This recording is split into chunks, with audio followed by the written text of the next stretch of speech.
for blessings, we pray for peace, comfort for family, protection while we sleep. We pray for healing, for prosperity. We pray for your mighty hand to ease our suffering. And all the while, you hear each spoken need.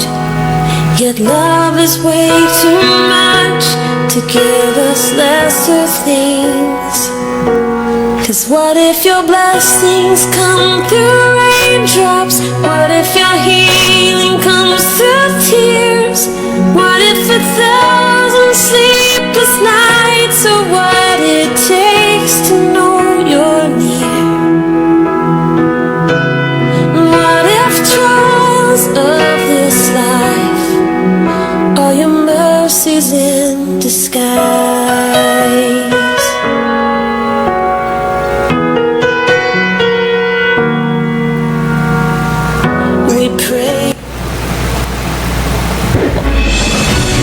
Atubangon og alagaran ang katawhan, kini ang inyong working congressman. Programa nga maghisgot og magtuki. Do we have the pambansang awit?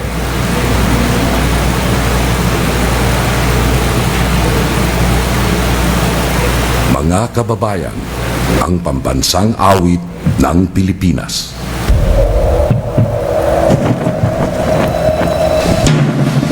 Bayang magiliw, karasan silanganan, alam ng puso, sa titik mo'y buhay.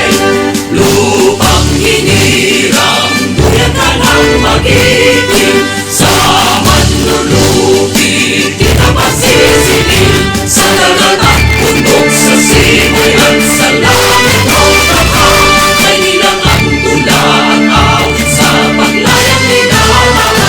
Ang kisap ng watawat mo'y tagumpay na nagiging. Ang bituin ng araw niya kailan pa may magdidilim. Lupa ng araw ng maraming pagsikap, ay langit sa atin mo.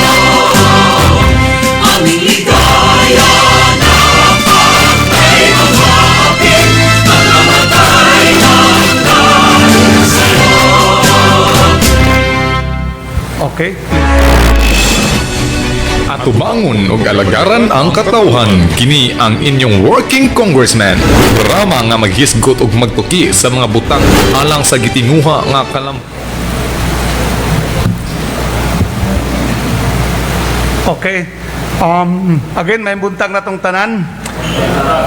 Before we will proceed with our forum today, may I request the Secretariat to please recognize the participants' presence physically and that of the Zoom. Attorney Pedrosa. Good morning, everybody. Would like to recognize those who are in physical attendance in today's activity.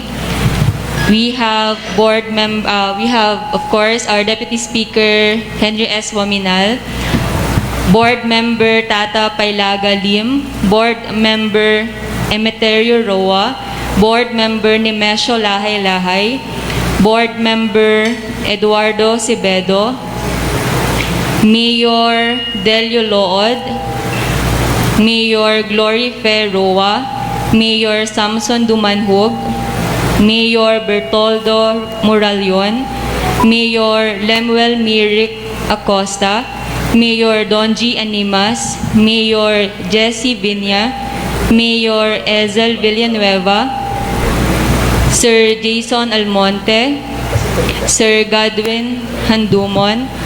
We also have in physical attendance Police Colonel Rolindo Sugilon, Police Lieutenant Colonel Harvey Abellanosa, Police Lieutenant Colonel Ernesto Daing, our ABC President Sancho Waminal Jr., and would like to recognize those who are in virtual attendance. We have Governor Philip Tan, Vice Governor Gigi Almonte, Congressman Diego T., Mayor Rosario Balais, Mayor Francisco Pailaga, Mayor Ando Waminal, Board Member Hainji Estanyo, Board Member Tito Dicena, Board Member Nemesio Lahay-Lahay, Board Member Lel Blanco, Board Member Rosan Pailaga Lim, Board Member Elsa Navarro, Board Member Ruby Ala, Mayor Samuel Parohinog. We also have Dr. Bene Adona, Sir June Benitez, Attorney Peter Las Marias.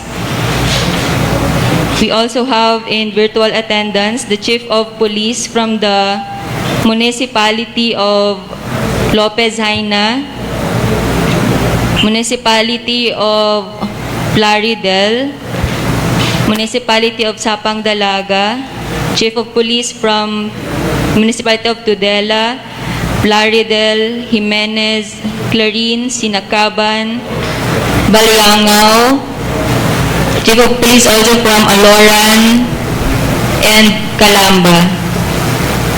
That would be all, sir. Okay, thank you very much. And of course, our main participants for this forum, the management and staff headed by our Medical Center Chief, Dr. Jesus Martin Sansiangco III of our Mars Medical Center, sitting beside with me. Kini maong forum nga atong gipahigayon karon, ato ning gipahigayon tungod sa current realities sa COVID-19. I was just talking with Mayor Lemuel Acosta prior to the start of this forum.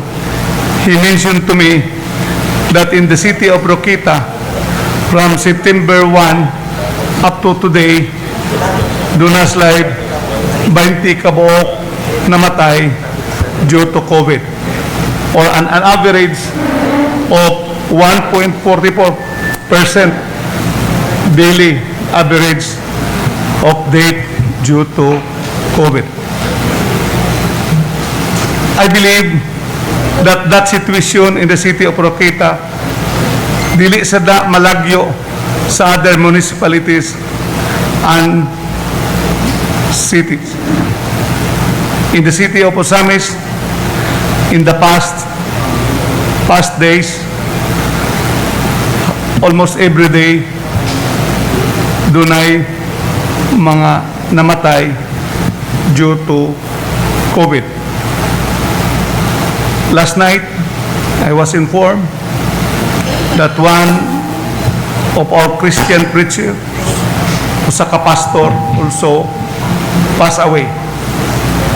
Yesterday, also a good friend of mine also passed away due to COVID, and so many others.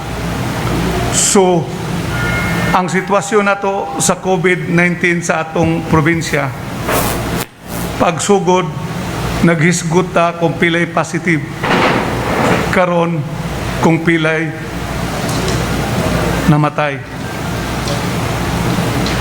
I wish to share to you some of experiences with COVID patients other than nining nangamatay. Past days, daghang nanawag nako, pasyente COVID sa hospital, nangayo og medisina, nagpatabang og pag-produce og COVID medicine, specifically dito Silisumab.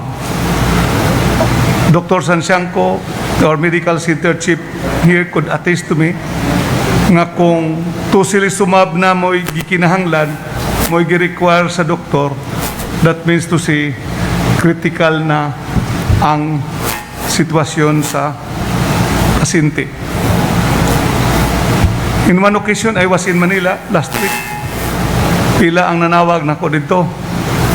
And I was informed by the medical center chief through the administrative officer nga nahurot na ang atong tocilizumab sa Mars Medical Center, and there is an scarcity of supply. Di dahil makasupply ang supplier, and that scarcity is not only here in Usami City but that is nationwide.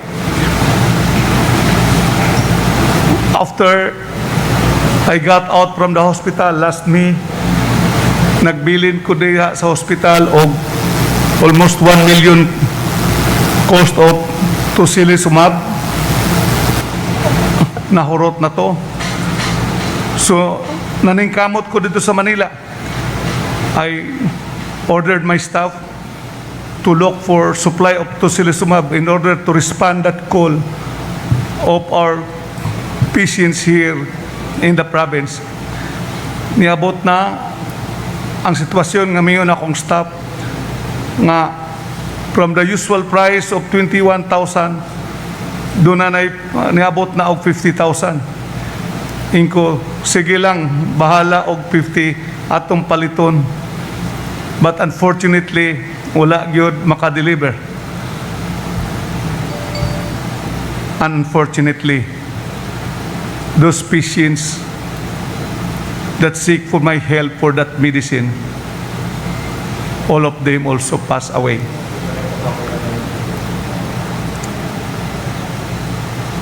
That is not the only experience that we have. Sometimes, mga pasyente mutawag, mangayo magpatabang og hospital rooms, private or diha ba sa ato sa Mars. Naningkamot ta og mayo nga makatabang, but dili gyud tanan tungod sa limited occupancy sa ato ang Mars Medical Center and the other private hospitals. Although sa Mars, kutob sa mahimo, basta taga Misamis Occidental, gipangitaan gyud og paagi. But that is not only my point there. What about kato mga pasyente nga dili maka-access sa cellular nako, dili makatawag nako? Asa man sila paingon para maka-access og hospital room? Muna usa ka sitwasyon sa COVID. That is, insofar as moderate or critical patients are concerned. Last week, I had a meeting in relation to COVID concerns to the different barangays in Clarin. And I situate for our protection nga akong gipang pa-anti-gene ang mga ka-meeting nako. And then, on that particular day, ang ka-meeting nako, usa ka barangay sa pulo ka mga barangay officials gi-anti-gene. Ang resulta, usa ka barangay captain ug tulo ka konsehal in that barangay positive. Ubang barangay sad naagyapoy positive. In that particular example, Barangay Pinasyo, Mayor Roa is here. Muna'y pinaka bukid sa lungsod sa Clarin at the foot of Mount Malindang. But yet, ang positive nga mga tao, ang COVID miabot na dito. Last Saturday, I visited Don Victoriano because Mayor Moralion was asking, nag-SOA sa ako kung doon na pa ba'y dugang baksin tungod sa enthusiasm sa iyahang mga katawhan nga magpabaksin. Kay ang allocation nga miabot kaniya sa regular allocation from the Department of Health through the provincial government, kulang man. Ang tungod kay na-encourage ako sa maong enthusiasm sa taga Don Victoriano, ang atong mga indigenous brothers and sisters. So I went there. I brought with me 400 vials of Sinovac vaccines.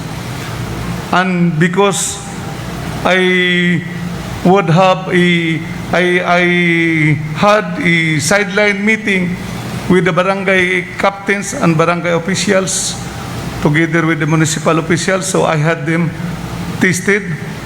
So the barangay captain and her husband of the host barangay Lampasan, tested positive.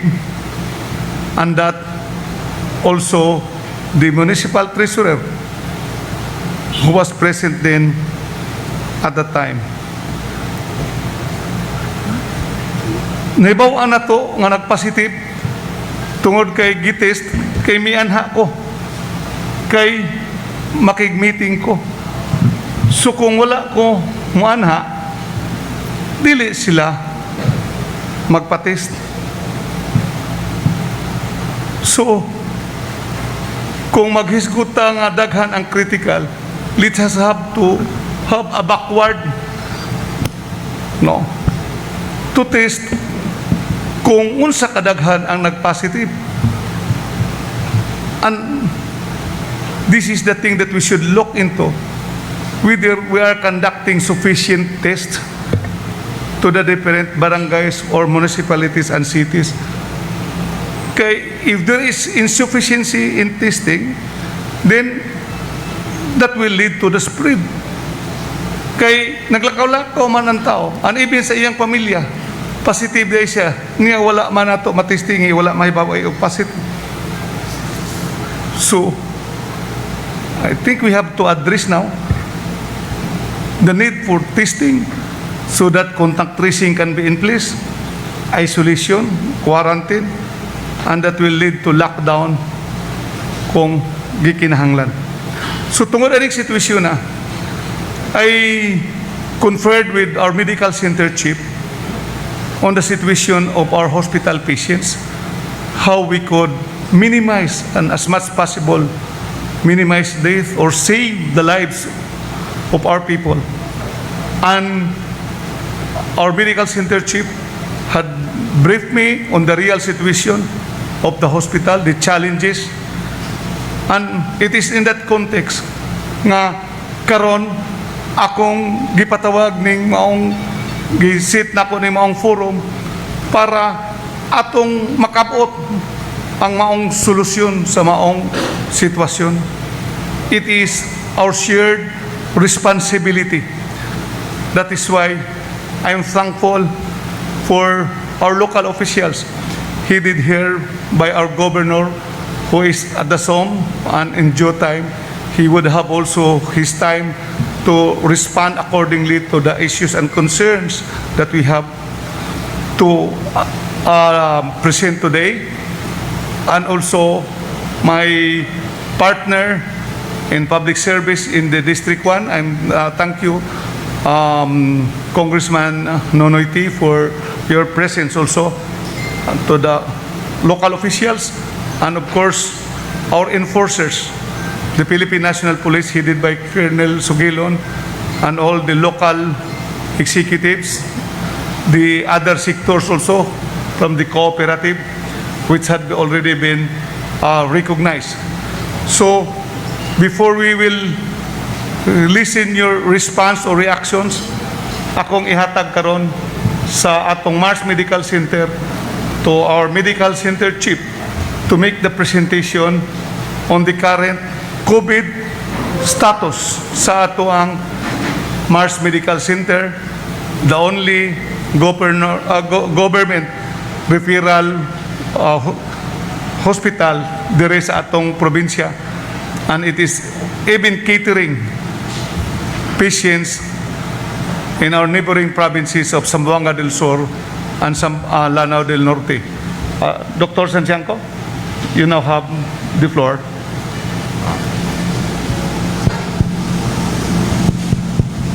Good morning to everyone, my fellow government workers present today and in the Zoom meeting.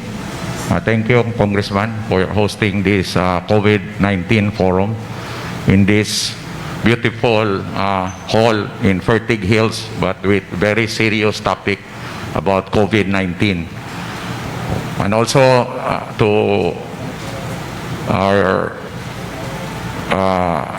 present in the Zoom meeting, Congressman Jegote and Governor Philip Tan. And to the local executives here listening, it is an honor as the Medical Center Chief of Mayor Hilarion Ramiro Medical Center, together with my staff, to present to you the situational report about COVID-19, specifically here in Mars Medical Center and of course in the province, more or less. Okay? I will try my best and of course together with my staff to answer your queries and concern, no, regarding COVID-19. And it is very much timely at this, after 18 months, more or less, pagsugod since the start of COVID-19 pandemic since last year. And of course, with the support of our beloved Deputy Speaker, we are here gathered today, no, because it is already, we are already in the level of moderate to high risk status here specifically in Mars and more or less in the province. Previous months, no, last year and the early months of 2021, and a report given by, I attended in a command conference early end of August, together with ASIC Roy Ferrer of Mindanao, ASIC for Mindanao in Cagayan de Oro. In the whole of Region 10, Misamis Occidental is the only one in the level of low risk. Green level, moderate risk, yellow level, color, high risk, red, critical, black. So, ang Misamis Occidental, during that forum, I was very happy. I even texted, I think, Mayor Ando, low risk pag yun ang Misamis Occidental for the month of August and early months of 2021. However, I think with the latest scenario now here in our province and in Mars Medical Center, more likely than not, we are already in the moderate risk, no, for the month of September. Okay? So, and secondly, please allow me to introduce my staff together here with us. My Chief Administrative Officer, Sir Rocky Roa, my pulmonologist, Dr. Cortez, Critical Pediatrics Consultant, Dr. Banque, Chairman of the OB Department, Dr. Tagalugin, my Legal Officer, Attorney Katrina Tagalugin, my Infection Control Nurse, Ma'am Bea, and my Public Health Nurse, Ms. Malen. Okay, so good morning everyone. I will start my presentation. Okay, this is the status of how we segregate the patient in Mars Medical Center. We have to accept the fact that Mars MC is still catering to non-COVID admissions, okay, which is in this building. Ang front here is the administrative building, then the offices, then that's until at the back, 3 wings are non-COVID admissions. We still have the operating room in operations, ICU, the nursery or NICU, pediatric intensive care, and different wards, medical, pediatrics, OB, sa mga anak, o surgical wards, no, in this side. Okay? And this one is the driveway. In between, and that is a 4-story building dedicated for COVID admissions, suspect or positive admissions. 4 floors. Okay? So, timely ra gyud na nga early last year na pag-start sa pandemic na tapos na nga building. Divine intervention. Without that, ambot, unsaon kung wa pa na unsaon pag-segregate sa pasyente dire, which is very high risk for transmission. No? But however, it is a fact that Mars Medical Center cannot deny, daghang kay ga-suggest nga stop admitting non-COVID patients. So, mao pod akong gitubag sa Mancom. Asa man padulong ang masisaryan nga non-COVID. Mars gihapon ang mga pobre. This week we had 2 brain surgeries, non-COVID, life-saving surgeries. So this week, no, non-COVID. So ang ICU nga na heart attack, na stroke, nga non-COVID, i-accommodate gina na to ang vehicular mga pasyente ng Dr. Oligario, pating daghana. Way undang motorcycle accidents. See? And the OB, cancer patients, general surgeries and cancer patients, we still continue to cater that. But however, because of this building, gigamit na to, even wala pa naulay ang elevator, but now it's still already installed, so it's already operational. And that's a 5-story building. No, it's still ongoing, but the third floor is already utilized as an isolation ward, no, operational. Okay, so konektado man na. Okay, next slide. That's the 4-story building, COVID building, no, dedicated COVID building. This one is the non-COVID wing, driveway, that is the COVID building. So COVID ER, COVID OR, COVID delivery room is on that building. Okay, just overview, that is the ground floor of that 4-story building. We separated the COVID ER from the non-COVID ER, which is dito sa Tubangan. Kung COVID suspect na gani or kuan positive, diretso na din sa likod. That will soon open a COVID laboratory, ongoing pa.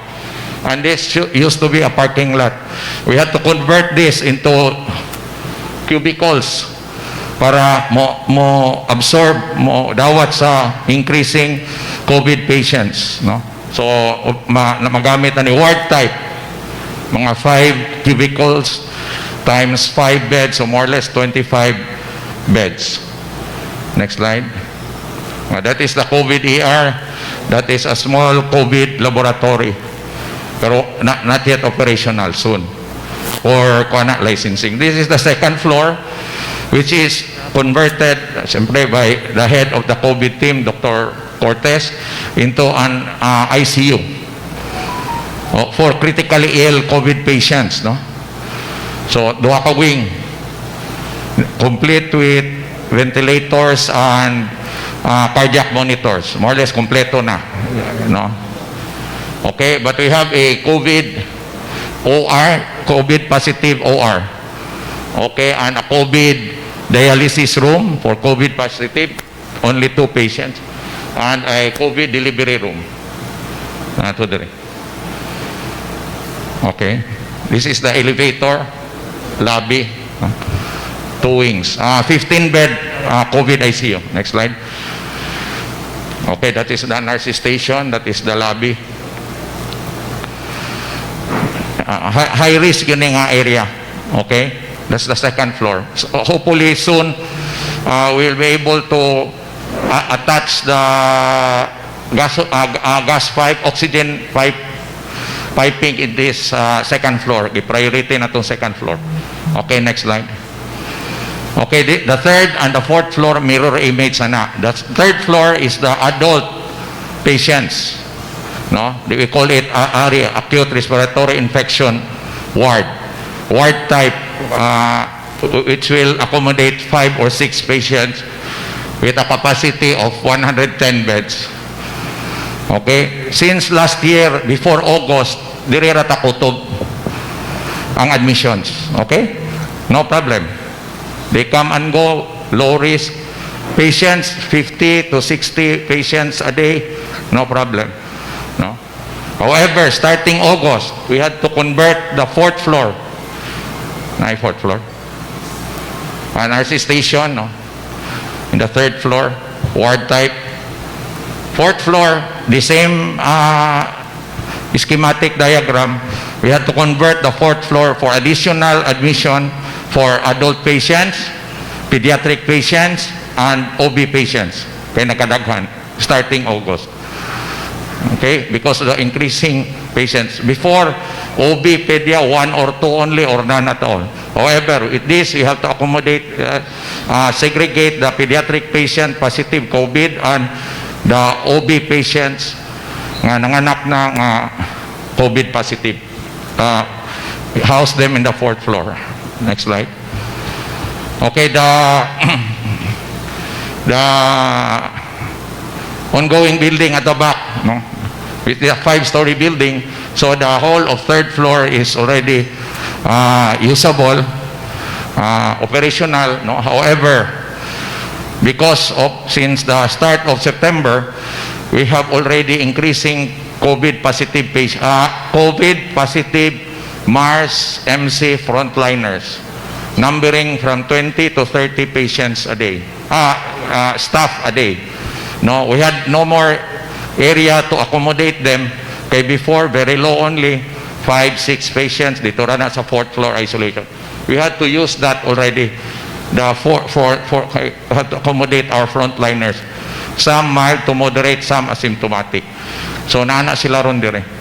As of present, 30 MARS frontliners are positive, which has to be isolated for 10 days. And 4 of which are admitted. Kaya na ay comorbidities back, no? Okay. That is the new isolation building. Okay. Next slide. Okay. This slide more or less, if we can accommodate 168. However, in cases of increasing patient or surge admission, we can accommodate as far as 200 patients, pero they will already be accommodated in the alley. So at the end of the day, mga tag walay pili sa accommodation, no? More or less. ICU, second floor, third floor medical, fourth floor medical plus pediatric and OB.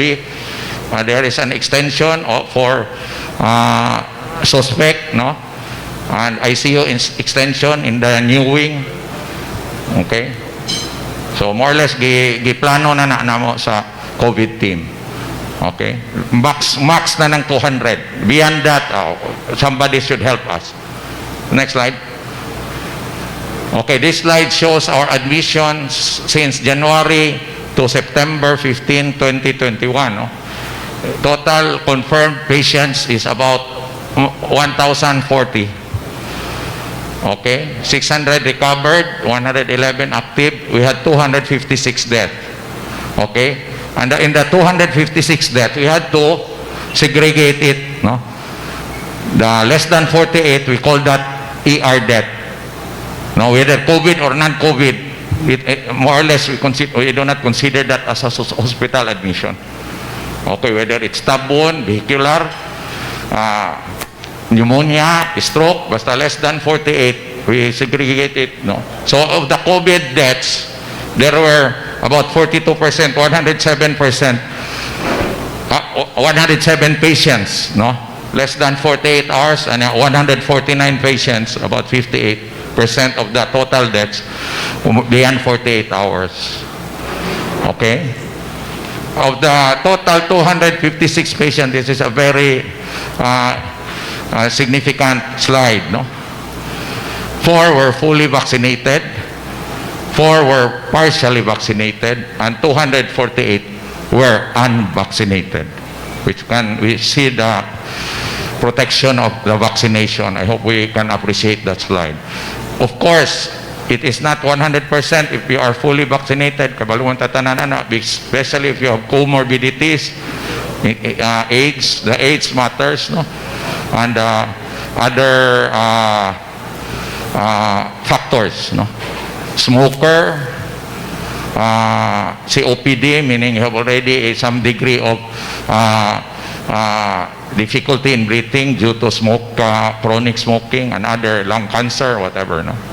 Even if you are fully vaccinated.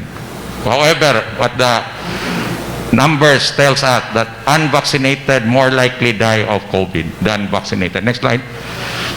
Okay, this slide shows the admission of vaccination status of the September 1 to 15 recent, because naman tayo immunization. There were 226 admissions already for the month of September lang.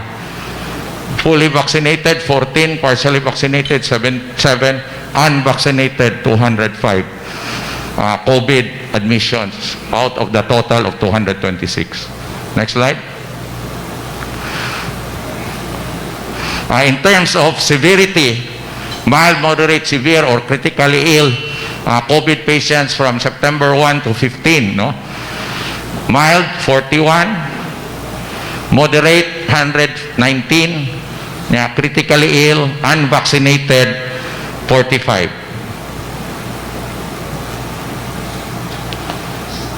Okay. Next slide. Of course, most likely, as I've said, na comorbidities. Even obesity is a comorbidity of already for COVID patients. No? Next slide. Okay. COVID-19 confirmed admissions from January to September 15. No? As I've said, 50, 30, 40 since last year. Okay, which we might occupy only one floor. However, I hope you'll appreciate the slide that there is already a steep increase in the number of admitted patients, especially August and September.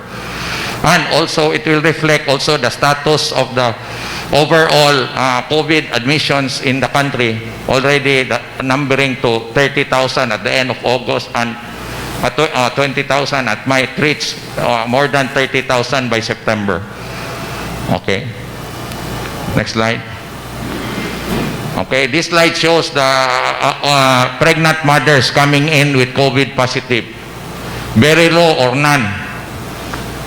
However, in the last 3 months, there is already an increasing more than 30, especially in the September, and more likely unvaccinated. So we appeal to the LGUs in your area to encourage mothers, pregnant mothers, especially after 2 months of pregnancy nga ma-immunize, because pregnancy is also a comorbidity. No, more likely pag abot sa pasyente, according to my consultant, OB consultant, hangak na kaayo. Then ilang protocol, save the baby, save one kung mahimo. If not 2, save 1, which is ilang ECS yun, pag-auson yun ang newborn. And most likely, naapoy gamay kuhan ang newborn, problema, no? But at least na-save. Especially if the mother is already hypoxic, no? Pag-abot. Unvaccinated, more likely. Next slide. In terms of pediatric patients, this is also alarming, even worldwide, even in the US. Okay, because before, rare ang pediatric patients. However, there is already an increasing rise this year of pediatric patients, and usually critically ill. Okay, so it is also reflective in the worldwide status of COVID infection. That's why they're already promoting pediatric vaccination. Next slide. In terms of healthcare utilization, meaning unsay status sa Mars, no? From September 1 to 15, okay, we are already in the red to yellow risk, no? Which is moderate risk. Usually healthcare utilization of more than 60% beds na utilized na sa Mars. Before last year, I have said is green zone, no, low. Kinira ang increasing It is also reflective of the previous slide nga ang atong admission is also increasing. Next slide. This is the ICU bed utilization 2 weeks of September. It's already red or black zone. Okay? Critical, meaning more likely than not puno gyud ang ICU. Sa una 3 patients, 5 patients magrabihan. Okay? Karon more likely the last 2 weeks are critical patients in full house ang ICU. Okay? Black or red zone. Next slide. More than 90-80% utilization. Next slide. Utilization of beds in the ward, almost full, already in the critical red to critical level. High risk to critical level in the last 2 weeks. Next slide. Isolation beds, utilization, the same. Okay. More than 60%, even reaching more than 90%. Next slide. Average daily COVID admission for 1 month, more or less, no? More than 60 patients a day already, even reaching as high as 150. No?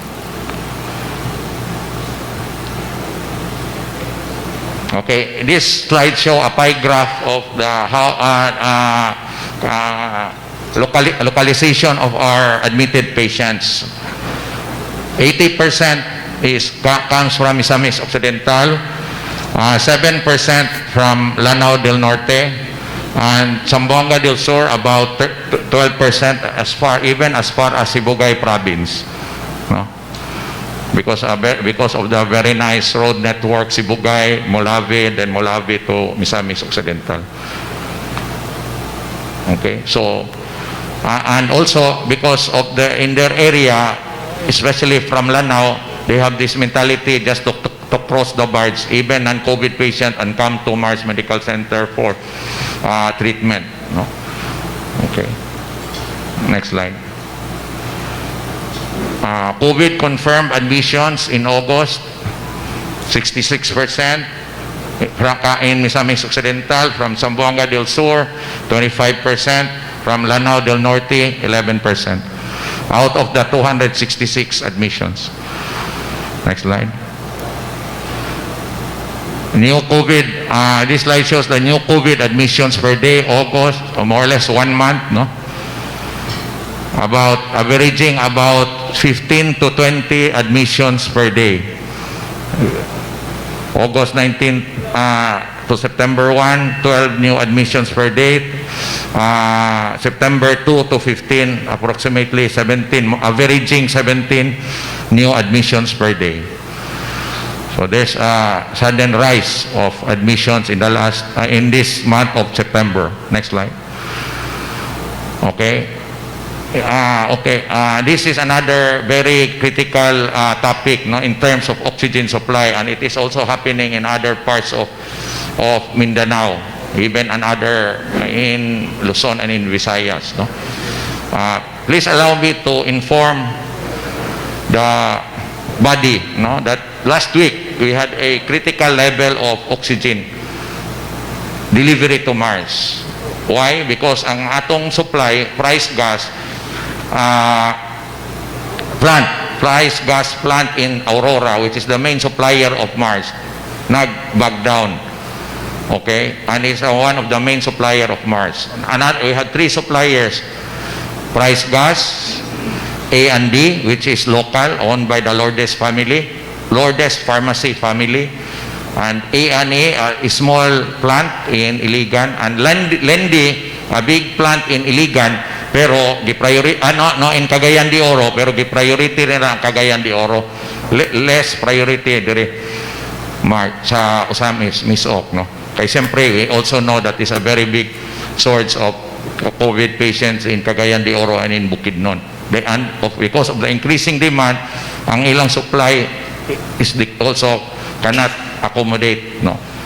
Just like the previous months, no? So, however, because over the weekend, we really had a critical level. But wag yun mi na hotde, divine intervention. We have also had a buffer of kuha na lang 30 ka tangke over the weekend. But because in full production pod ang A&D oxygen plant, no, which is located in Gango, no, Osami City. So they delivered three times a day as late as 9 p.m. ga-deliver sila. So naabot-abot ra gyud ang problema. Wa gyud ta na hot day, no. So but critical level. And then over the weekend, so pagka Sunday naka-deliver po ng uban as far as Iligan City nga na priority ta ang Mars because ang owner is from Kuta, Osami City. Kaya mo kung giing nandok priority gyud ako ang Osamis versus sa Marawi. Thank you, very good. So na small delivery but regular 3 times a day, refill, deliver. So we're able to overcome over the weekend ang problema, no? So at the end of the day, wa gyud ta na hot day, but critical level. However, in last Tuesday to this week, price gas in Aurora already signified nga nagbalik na ilang production. So in-increase na balik to ilang saad na to 300 tanks a day. But karon nara sila maka-deliver sila about 150 ra. No, basi dili kay gikuha pod sa pagadian. So di gyud sila as promised full delivery pero at least meron na, no. So karon more or less at this level at point in time stable ra but not very big buffer pero stable na tong oxygen supply. Next slide. In terms of oxygen consumption from August for 1 month, more or less, I hope you appreciate the slide that it is increasing demand for oxygen because of increasing critically ill patients. No, more critical, more consumption of high flow oxygen. Okay? We used to have an average of only 200 tanks, natay 300 buffer sa una. Now we have to maximize more or less 500 tanks and above kung makadeliver. Kaya atong consumption is times 2, 400 na. The last 2 weeks. Okay? Next slide. We have a oxygen plant generator. No, this was installed 3 years ago in Mars. We can produce our own oxygen. But this one, top of the line oxygen plant, generation plant is piped in sa non-COVID building. Okay, diretso ang pipe in ani straight diretso sa operating room. So di ang atong OR no anay tangke sa kuan nalay butang alag usa duha kay simbakog mag brown out, no. Pipe in sa OR, ICU, pediatric intensive care, neonatal intensive care and wards in the non-COVID building. Okay, that was na-installed 3 years ago man. And this has a backup of refilling station of kana maka-refill sa tangke which can refill 30 tanks a day. Gamay ra. Kay backup raman to at that time, no? Kinipod nakatabang over the weekend. Full production, full operation, maka-produce of 25 to 30 tanks a day. Okay? So, money drawback because this is piped in the non-COVID building. Pero ang iyang backup oxygen refilling station naka-suporta yun over the weekend. Next slide. Okay, medication status. As was mentioned by our Deputy Speaker, we have already no more stock of TOSI, and it is a nationwide problem. Now, we have already ordered, but we are on the wait list status, just like any other hospital. In fact, utangan pa kog 10 vials sa atong amigo sa Northern Mindanao Medical Center, si Dr. Chan, no? Actually, ang di siya mo dawat og payment, he only kuan lang, swap lang og another 10 vials. So, bata ka ba yan? No remedy, no problem. This is antiviral, this is anti-inflammatory. Di na sila pareha. Okay, both are needed in severe cases. Fabi, antiviral tablet. Now, there is an option B to the TOSI. There is an option B. No, and this was promoted by the Department of Health. This is tablet form baricitinib. No, it is, we were able to order ni, no, it's already available, although ako pod increase and demand, but natay stock, napay soon to be delivered, no. Option to TOSI ang bari. Okay, next slide. Silang Dr. Cortez ra kabalo mo gamit na. Okay, in terms of vaccination status of my staff in Mars, it is more, we are already more or less 95-97% fully immunized, 98 man gani. Of the 892, no, fully 892 total are fully vaccinated. 6 were partially vaccinated, and there are 15 unvaccinated. Some refused, unfortunately, but some nabay comorbidities ba, post-chemo, post-cancer, wapay clearance sa ilang doktor. Okay, so manay vaccination, it's 98% fully vaccinated. Next slide.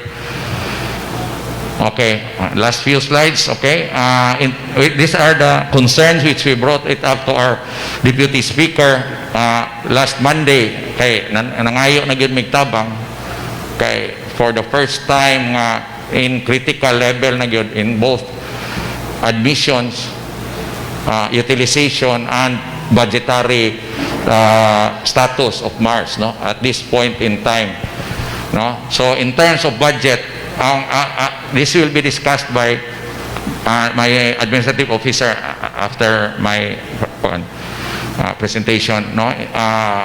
Ang MOE for operations, no, ang primary consumption ganani is for oxygen, PPEs, because one use na ng PPE dito sa COVID building. There is a non-COVID recycle na mo because of the viral load in the critical level 4 ang PPEs dito, it will be disposed, one use only.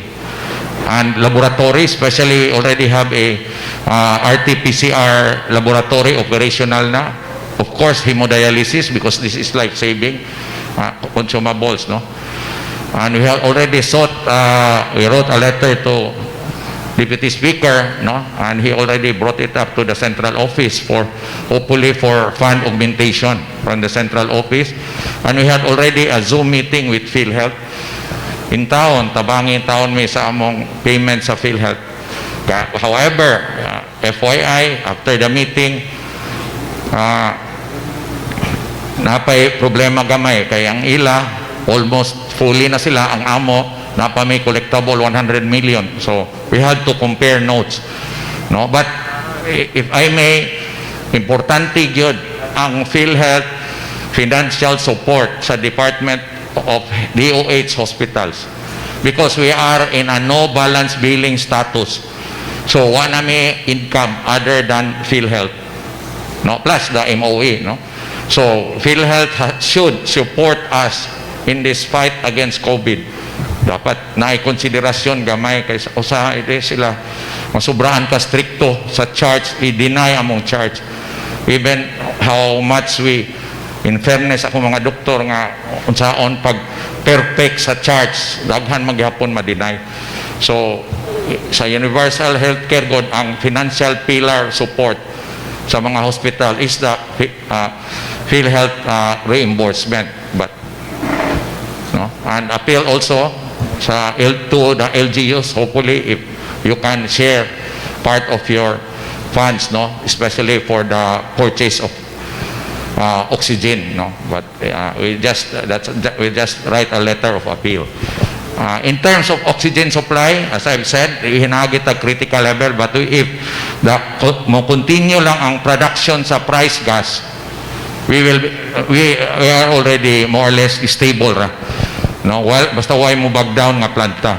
And mind you, we are paying oxygen on COD basis na since September.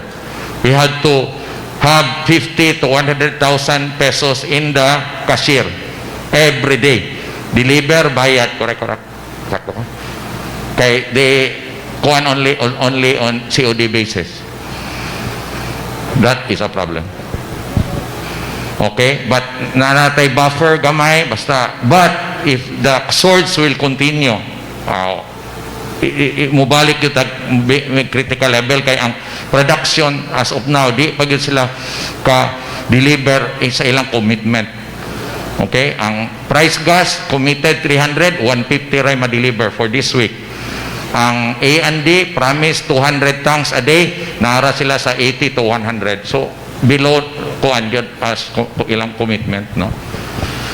In terms of COVID medications, TOSI is still a problem. I hope it will be in top level negotiation na to acquire TOSI. It's imported.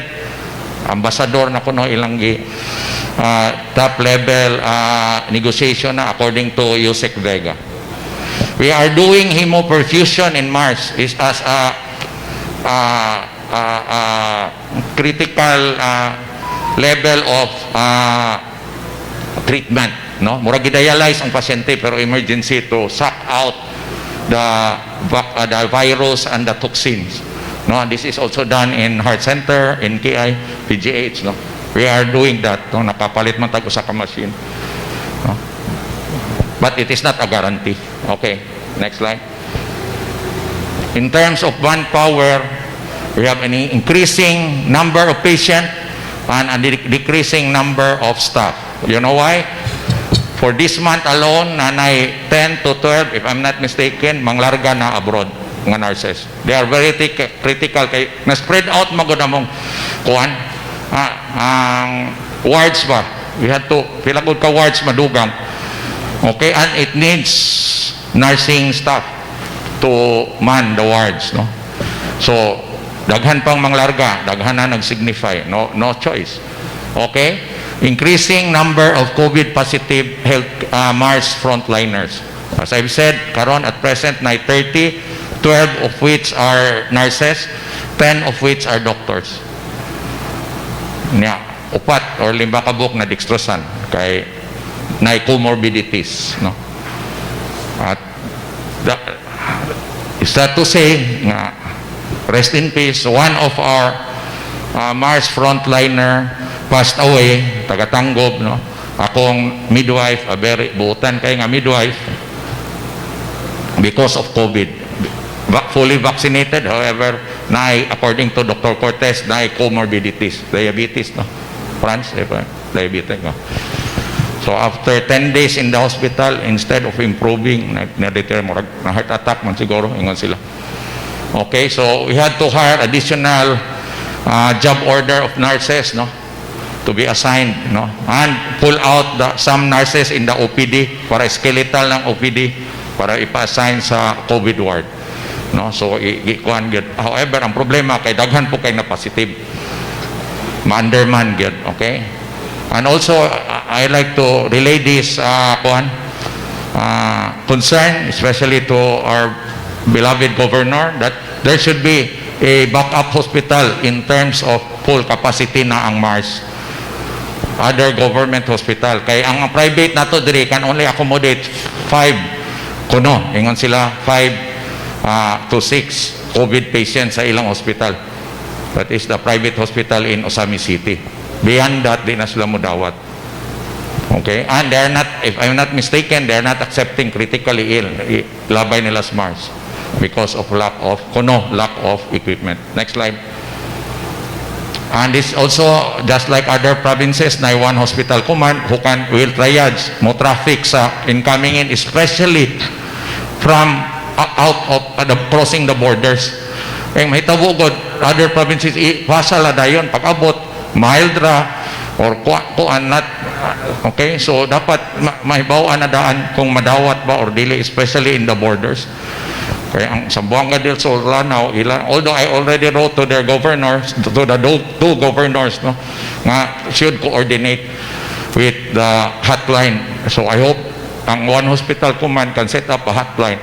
Kay ma-overwhelm among ER sa flu lane daan, mapuno og ambulance. no? Dili ba mo diretso lang kuno ba mo ingon ang duty sa flow lane mo diretso lang. It should be proper referral just like like Metro Manila and other provinces. Okay, and also the referral system should be coordinated, no? And kung naamay may go home, yung GH na makuha dayon, ang akong tanaw dapat within 12 hours.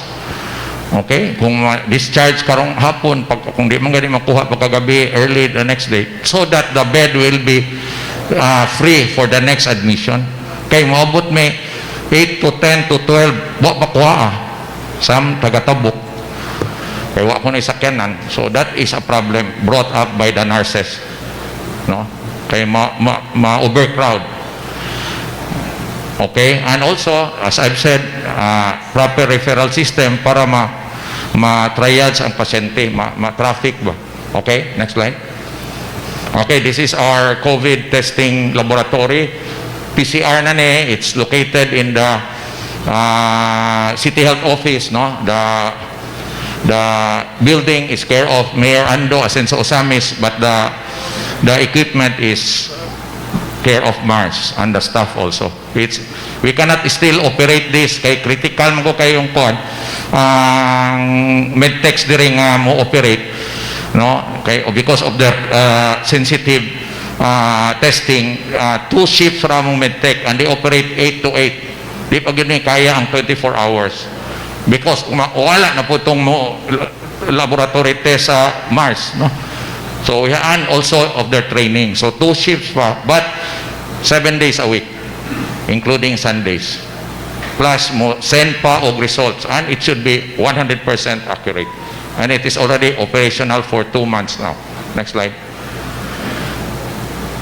Okay, ang output more or less 1,700 na, increasing number of tests, no? 51%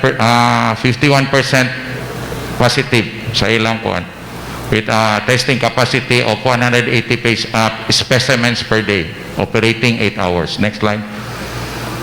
Okay, thank you. And my next presentation, the next presenter will be Sir Rocky, the financial status, very brief presentation. Okay, thank you very much, Doc. Before Mr. Rocky Roa, our very dynamic administrative officer of Mars, I will proceed with his presentation. I would like first to recognize some of our local officials who are in the Zoom right now, which was not yet recognized earlier. We have Mayor Jennifer Tan of the City of Tangub. Good morning, Mayor. Mayor Michael Gutierrez of Lupisaina, 1st District. And we have here also in attendance Board Member Agnes Villanueva, she just arrived, and Board Member Winston Catane of the 1st District of Occidental. And of course, Board Member Board Member Ala. No, thank you very much for your presence. Mr. Roa, you can now proceed with your presentation, and after your presentation, we would hear our Governor for his response. The Deputy Speaker, Henry Sevilla Bominal, provincial board members, municipal mayors headed by the League of Municipal Mayors of Misamis Occidental, Mayor Samson Dumanhog. Siguro di po mo malain if I would like to grade my special to my parents, Honorable Glory Roa of Clarin, and Board Member Emeterio Roa, also from Clarin. And also Mayor Almonte, Mr. Godwin Handumon, a good friend of mine, Attorney Joel Alima. Also present in the Zoom, Governor Philip Tan, Congressman Jigoti, and the provincial members also present in the Zoom, and also the municipal mayors. Good morning. So this morning, I'd like to report to you the status of the hospital fund of Mayor Hilarion Ramiro Senior Medical Center. Next slide.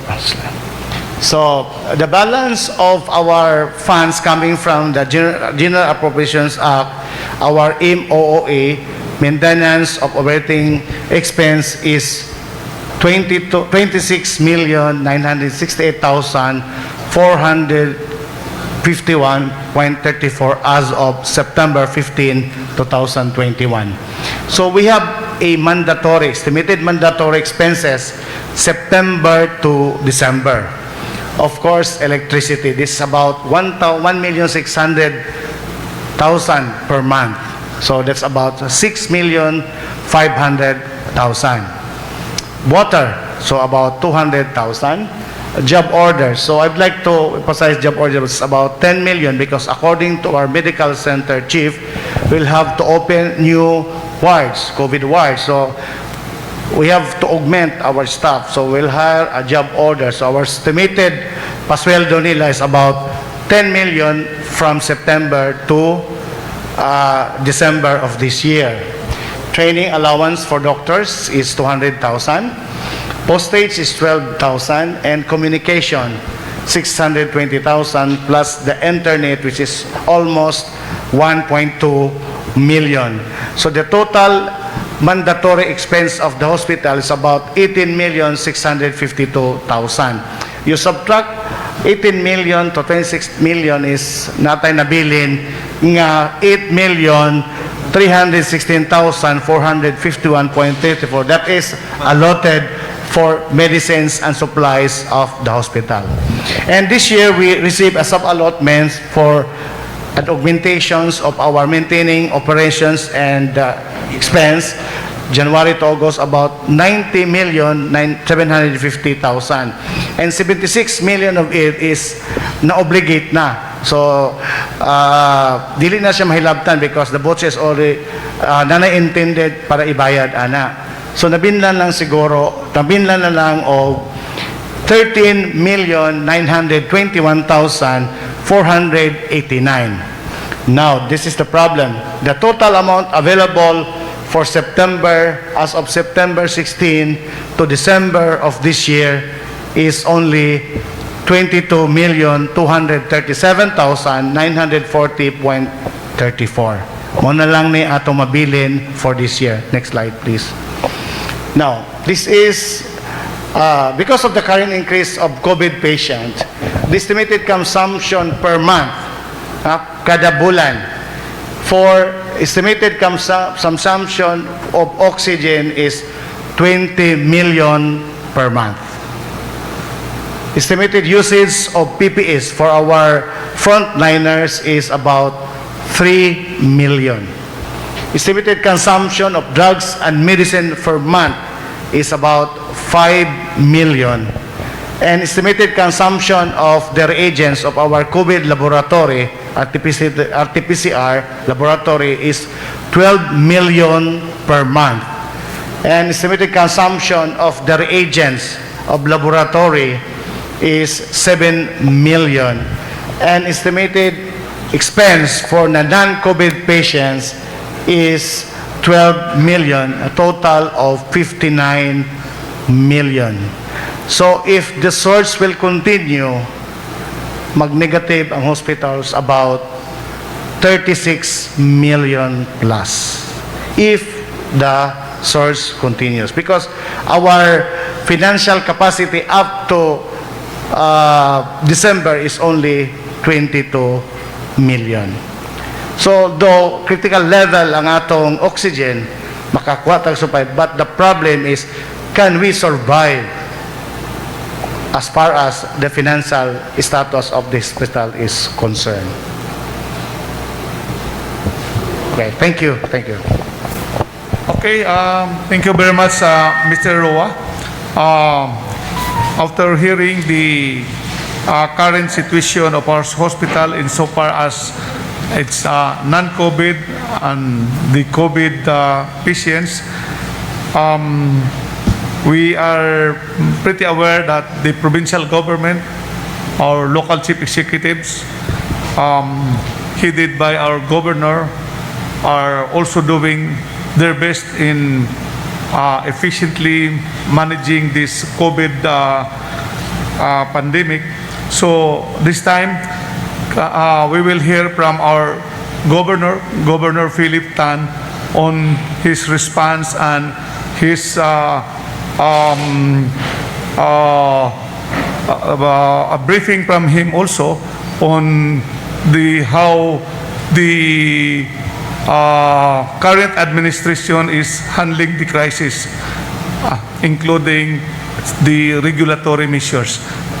Governor Philip, you have the floor.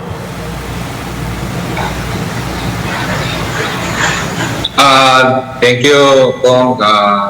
Good morning. Can I be heard over there? Yes, Bob, loud and clear. Yeah.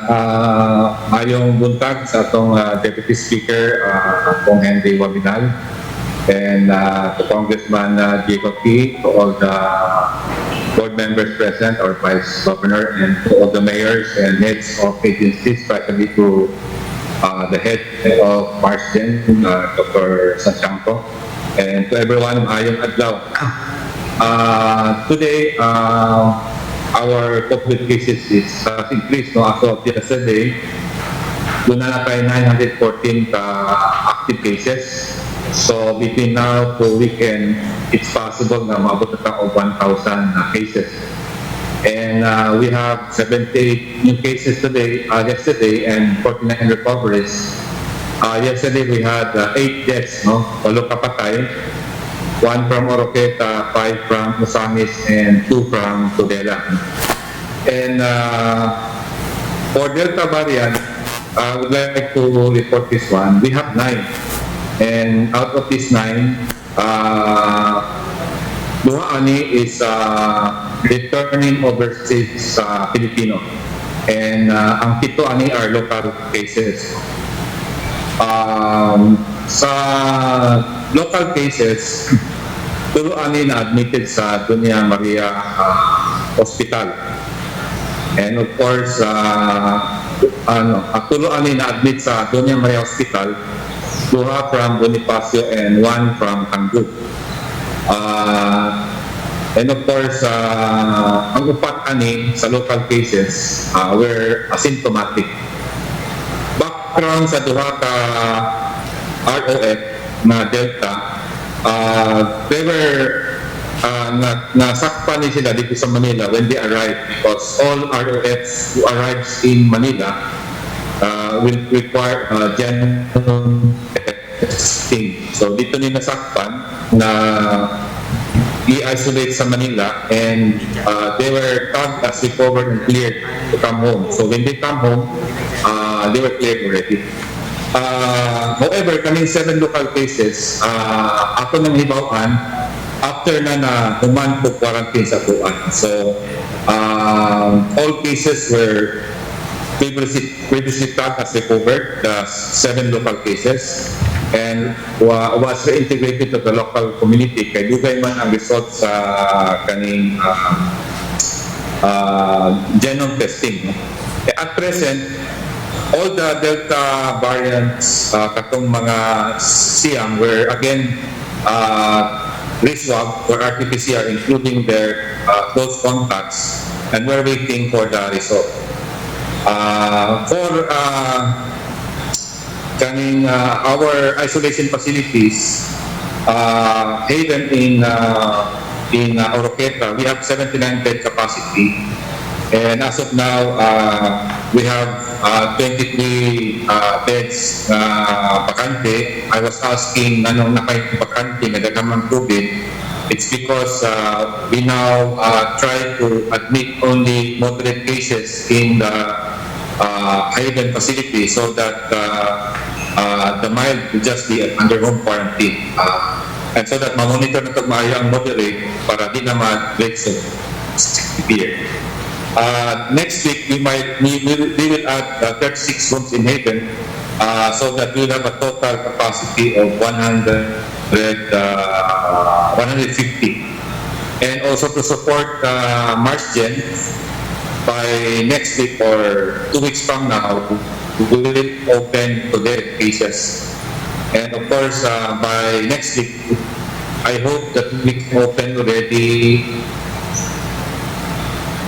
Calamba Hospital na makadugang po ta og 20 beds. No? Ang MOPH this month nag-open ta og isolation facility for moderate and cases napuno na sa nin. No? We have around 30 beds there. As our initiative, we have already 2 meetings with the mayors and 1 meeting with all municipal health officers and city health officers of the province. We executed, we made EO 105 with the consultation of the mayors.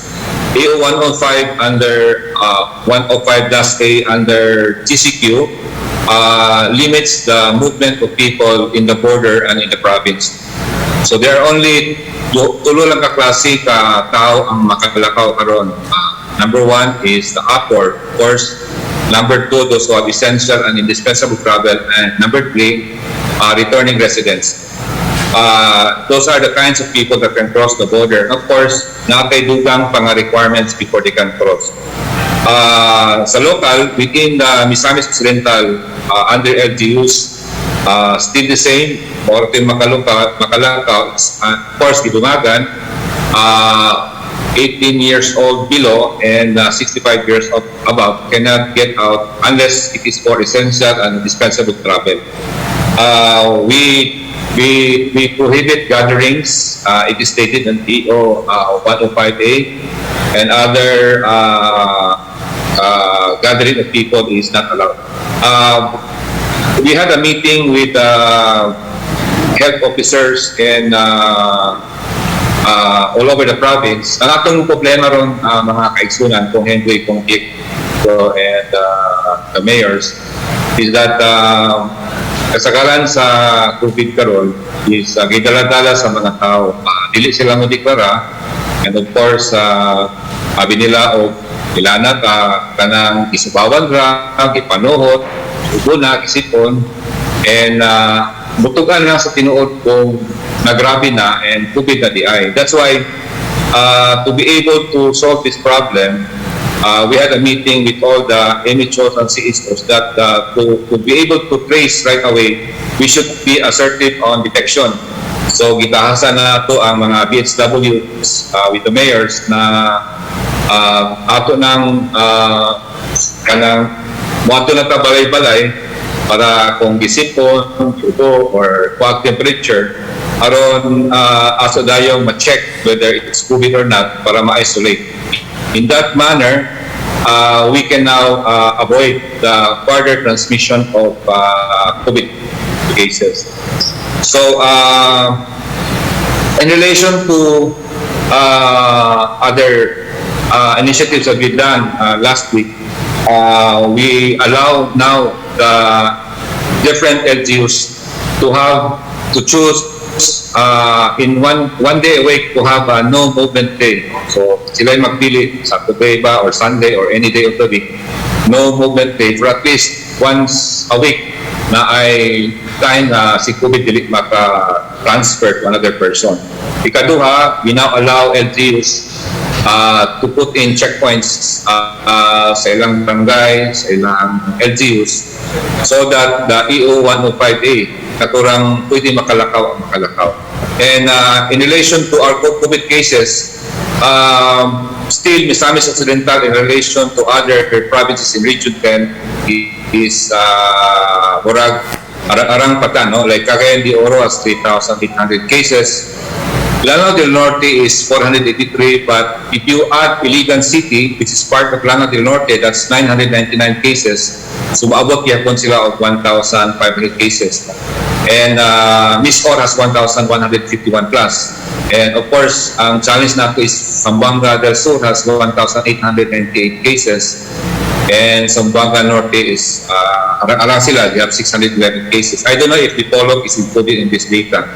So that's all that we can report to everyone, and we hope we can help each other from the local level to the national level to solve this problem and to reduce our COVID cases. Maraming salamat.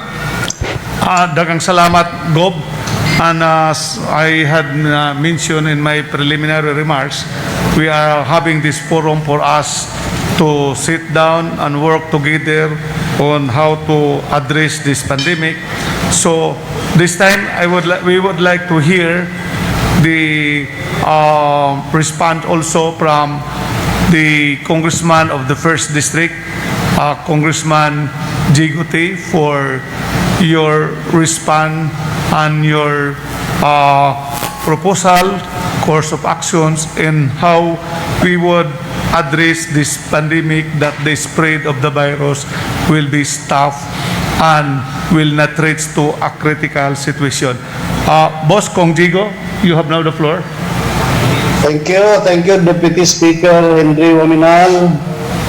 Maimbuntag sa tanan. First of all, I would like to thank Deputy Speaker Waminal and also Governor Philip Tan for initiating this meeting. I think I really feel that it's about time to set aside our personal differences to be able to unite together in solving this pandemic problem that we are now facing. As the Congressman of the 1st District, I commit to help fully support whatever decision we can come up today. And as I listened diligently, carefully to the presentation of Dr. Bingo Sansiangco and our Administrator Rocky Roa, it seems that Mars NC is very well managed, no? Wala man kay na-present na problema. The risk level is moderate, dili siya black. The oxygen supply is stable as presented. In the medication, the only problem is the national problem, also the tocilizumab supply. So, nakita na ko ganina, as presented, ang problema nila is the budget, of course, which can be solved by Deputy Speaker Henry Waminal and by the DOH and also by the PhilHealth. We will support you in collecting your collectibles sa PhilHealth. No? I'd also would like to thank our governor, as mentioned earlier, that he will be opening the Tudela and Calamba Hospital as a COVID referral hospital. And I also would like to announce to you that our mayor also of Plaridel applied to our DOH regional director for the opening of also our Plaridel Community Hospital as referral hospital for mild, asymptomatic, and moderate cases. In fact, the mayor just bought around 40 tons of oxygen from Cebu in preparation for the opening of our referral hospital. So, ang nakita lagi na kong problema diri sa mga munisipyo is upon calling sometimes when we call the emergency operation center para i-transfer na mo ang atong mga patients, pirmi na lang walay vacancy sa Marsgen, usahay sa atong Haven, walay bakante, so mapugos lami sa atuang local facility. So ako mas gusto unta ko we can come up today with the proper distribution of patients. We have ends here. So basi pwede sa Marsden, dili na nato dawaton ang mild and asymptomatic. Kaya we will focus sa Marsden sa moderate and severe para naami ka-referral sa mga hospital whenever they needed to be transferred to Marsden. So I also would like to ask our governor as one of the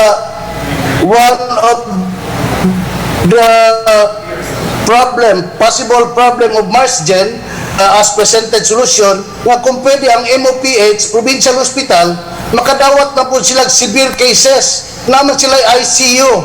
So basig pwede na po, ma-decongest po na to ang atong Marsden. So as of now, mausa na ako'y kasulti, I am open to more suggestion as we go on. So, DS Deputy Speaker Waminal, mora sa to ako ikisulti karon and magpabiling ko sa meeting. Thank you. Daghang salamat, Congressman T. Ang imong gi-manifest has something to be one of that we have to achieve now. Kato akong gi-mention nga who or where will the patient approach for available rooms. No? And Dr. Santiago was mentioning about in establishment of one hospital command. Probably before we discuss on details how to have that materialize, before I will hear our chief executive from the three cities, ato sa pamation ang atong presidente sa Mayor's League, kining atong forum karon, ang atong invitation paingon sa mga mayores, atong gi-korstro sa atong presidente sa Mayor's League, he being the leader of the Municipal Mayor's League of the province of Misamis Occidental. Mayor Samson Dumanhog, for your remarks. Okay, Kong, thank you kay Kong. Sa atong Deputy Speaker, Congressman Henry Sominal, to Dr. Santiago, Chief of Hospital sa Mars Jane, tanang mayores throughout the province of Misamis Occidental, and also to our Governor Philip Tan, itong Congressman sa 1st District, Congressman Nonoite, mga bisita kanatong tanan, good morning. So, with regards to the presentation of Dr. Santiago, sa akong obserbahan, niabot ang atong kabalaka tungod ni kailap ni ato ang virus diri. As what I have observed, ang pinaka-importante is ang vaccination. Kaya gani, dito sa total nga namatay, unvaccinated o ang vaccinated, gamay ra kaayo ang namatay sa vaccinated. So muna akong naobserbahan, akong ihangyo sa tanang mga mayores in every municipality nga ato yung paningkamutan ng atong mga katawhan nga magpabaksin yun. Gani the other month, nagkalalis mi sa taga DOH kay there was one time nga pilion ba, niabot ang punto, niabot ang peak nga ang katungto ang magpabaksin unta, dili mabaksinan tungod kay na priority. So karon niabot na yun sa punto nga wala na punto sila mabaksini. So muna, ang katong wala mabaksini, kato bang mga laagan, katong mga batanon. Ang giuna na to is ang mga senior. So ang mga senior dili man na sila laagan pero nangataptan tungod sa ilahang mga sakop sa panimalay nga sige laag.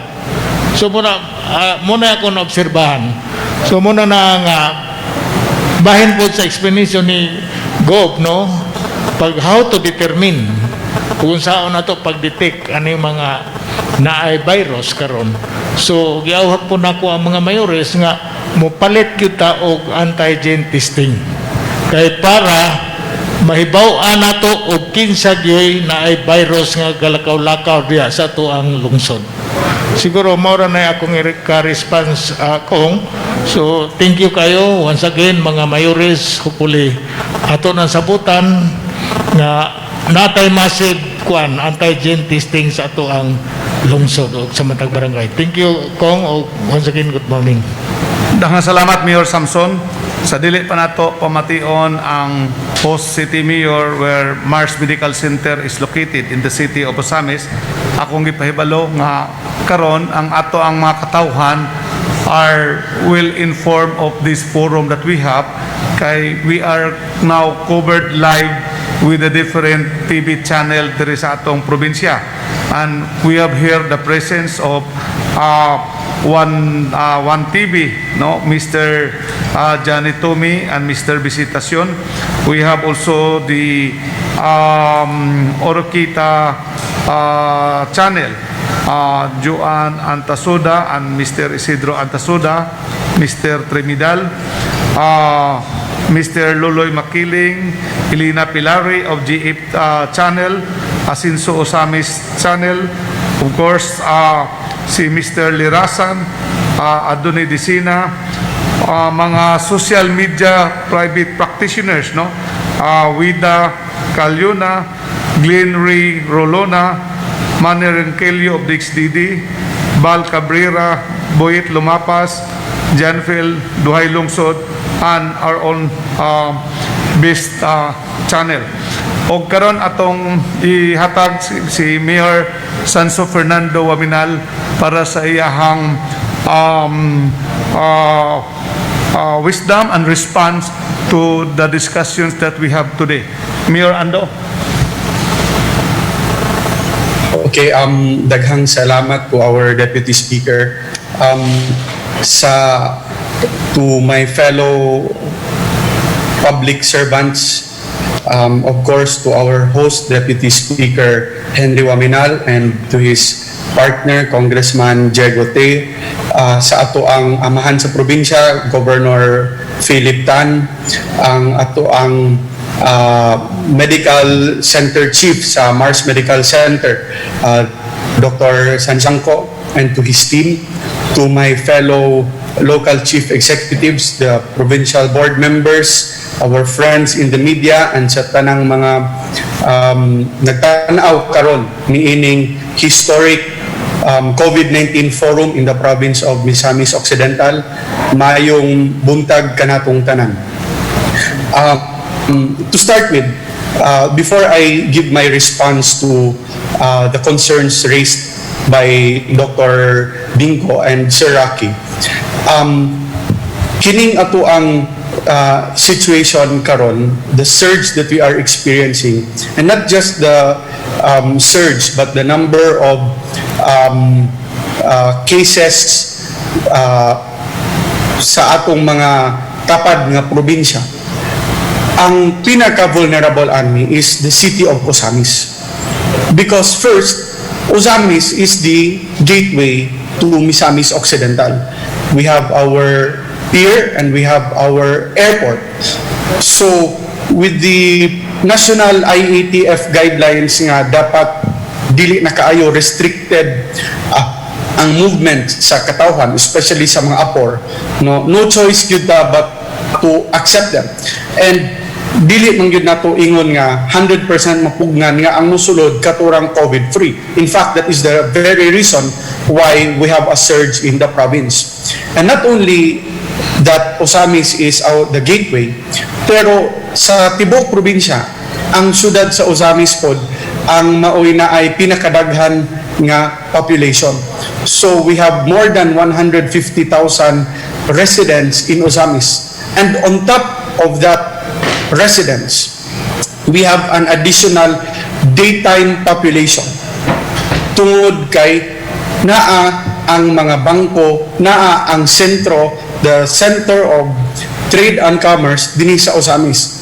We have 13 banks, we have numerous remittances centers, we have groceries, we have hardwares, everything is in Osamis. So, kanang 160,000 nato nga population, more or less, madungagan po nag 20 to 30,000 sa adlaw, coming not only from municipalities and cities of Misamis Occidental, but even from our neighboring provinces and cities like Lanao del Norte, Zamboanga del Sur, and Zamboanga del Norte. So, pinaka-vulnerable ang mga taga-Osamis. And Mars, being the COVID referral hospital in the region, being one of the strongest and kining, shall we say, one of the best in the region, no, dungag po na sa vulnerability sa mga taga-Osamis. But don't get me wrong, ang kabutang sa Mars Medical Center in Osamis is a great blessing also to us Ozamisnons. It is a great blessing kay kung naay mga severe cases, no, not only sa COVID but sa uban pang mga sakit, dali ra kaayo namo madala sa Mars Medical Center. And I am saying this not just nga I'm praising Mars because sila ang ato ang hero karon, but kami po personally sa family, we are very grateful and we are believers of the capability and the capacity of Mars Medical Center. Kay during the time in fact of COVID ang among amahan, ang atong Deputy Speaker, the whole family agreed to entrust his care sa Mars Medical Center. So, dili lang na ingon nga istorya-istorya ang among pagsalig ug among pag-pray sa Mars, but ingon ana gyud tininuod na nga pagsalig namo nga even our own father among gisalig ang iyang care during the time na nag-COVID siya sa Mars. So, we thank Mars Medical Center family for their dynamism, their activism, and their dedication karon, especially nga naata sa pandemic. But again, I would also not deny that it also is a liability nga daghan kay makasulod nga COVID positive patients, severe positive COVID positive patients sa Ozamis tungod kay naa ang ato referral facility in Mars. Now, kining sa atong sitwasyon karon, I always believe that prevention is better than cure. And siguro ang pinakadako nato nga matabang sa Mars Medical Center, and not only sa Mars but sa ato ang mga hospitals dinhi sa probinsya, it's really kung atong mapugnan ang pagpadala og pasyente didto sa mga hospitals. And how do we stop that? We should make sure nga hinay-hinay or maundang ang spread of this virus sa ato ang lugar. Now, ever since the start of the pandemic, kami sa Ozamis, we have been very firm and we have been very strong in enforcing the protocols. Sa una, siguro when we started, we were very much criticized, we were very much vilified, we were attacked and lambasted. And even up to now, no, daghan gyapon nga reklamo. Pero because of our strict enforcement, no, headed by our PNP, naadire ang ako ang hepe si Colonel Revillas, and I think this is the proper forum to thank Colonel Revillas for being strong in the enforcement of the minimum health protocols dinhi sa Ozamis, no, kay despite our vulnerability and despite our population, I would say nga nagbungag yun ang pagka-istrikto namo sa Ozamis.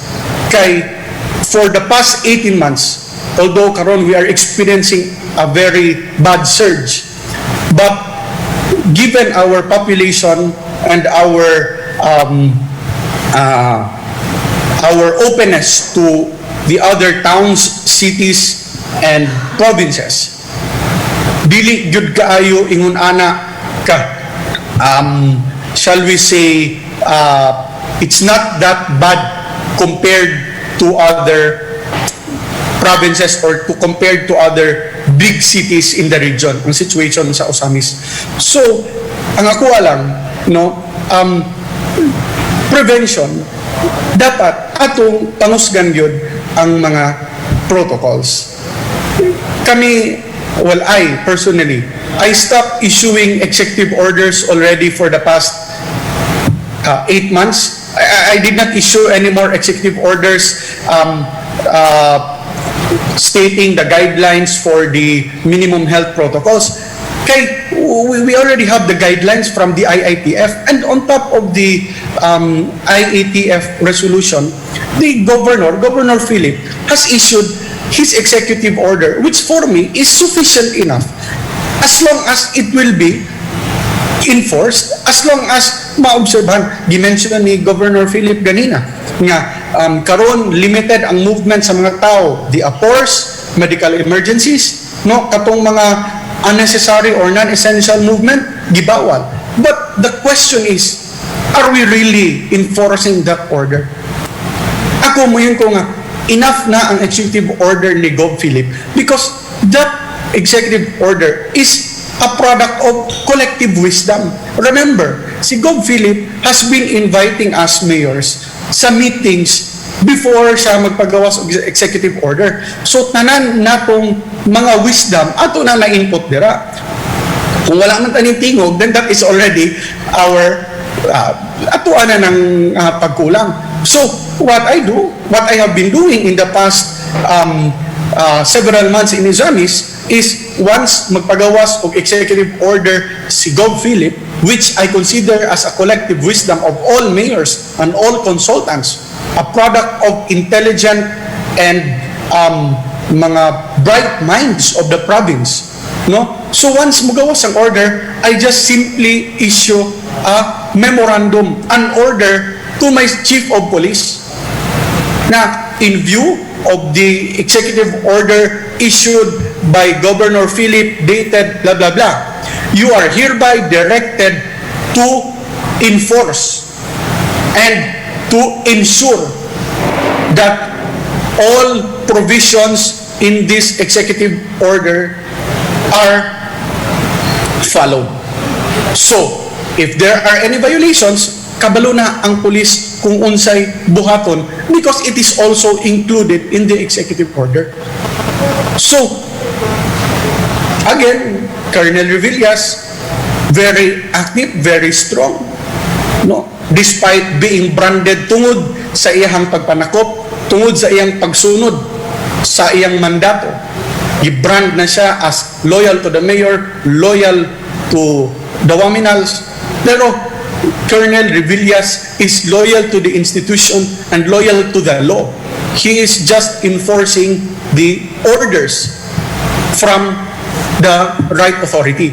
So, para sa ako no, kung atong pangusgan yun ni ang pagpatuman sa minimum health protocols, this surge can really be minimized. I would not say stop, no? Siguro it would be impossible. Realistically speaking, it would be impossible to say nga mapaundang na to ang surge or ang spread. But I would say nga it will greatly diminish the percentage and the rate of spread. You know, kining problema this COVID situation, I would say nga what Deputy Speaker Waminal and of course Congressman T has been doing, actually ilaha it's extra effort on their part because kinig yun ang pinaka dapat nga mangusog ani is kita mga mayores. We are in the executive branch. The governor, being our leader, nagpagawas na siya og order ipatuman sa province. But ang implementation, ang enforcement, naa sa ato ang nakasalalay. No. So, maobitaw nga daghan mo ingon nga, oy, mag-travel sila, maybe, let's say, from Mulabe. Pag doon na sa Usamis, mo ingon din, oy, mag-mask na ta. Kay ang Usamis, istrikto kayo. Dakpo nila, basta wala ka mask.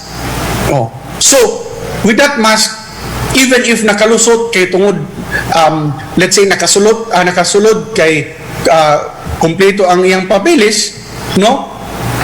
So, if ever manggali, bisag kompleto iyang papeles, carrier to siya because COVID positive patient siya, but by wearing the mask, he has reduced the risk of transmission to other people. No? So, simple raman kayo, and it's the cheapest way to prevent the spread. It's just following the protocols. Following the protocols that have been created, that have been, shall we say, formed by the National IATF, echoed, and maybe strengthened, detailed through the executive order of our governor. No? So, I really believe nga kung ato lang masunod, kung ato lang siguraduhon nga masunod ang order written by Governor Philip, nga very detailed na kayo, very specific, then that will be one key para mapugnan nato or minimize nato ang spread sa virus dinhi sa ato ang probinsya. No, it is a tried and tested wisdom,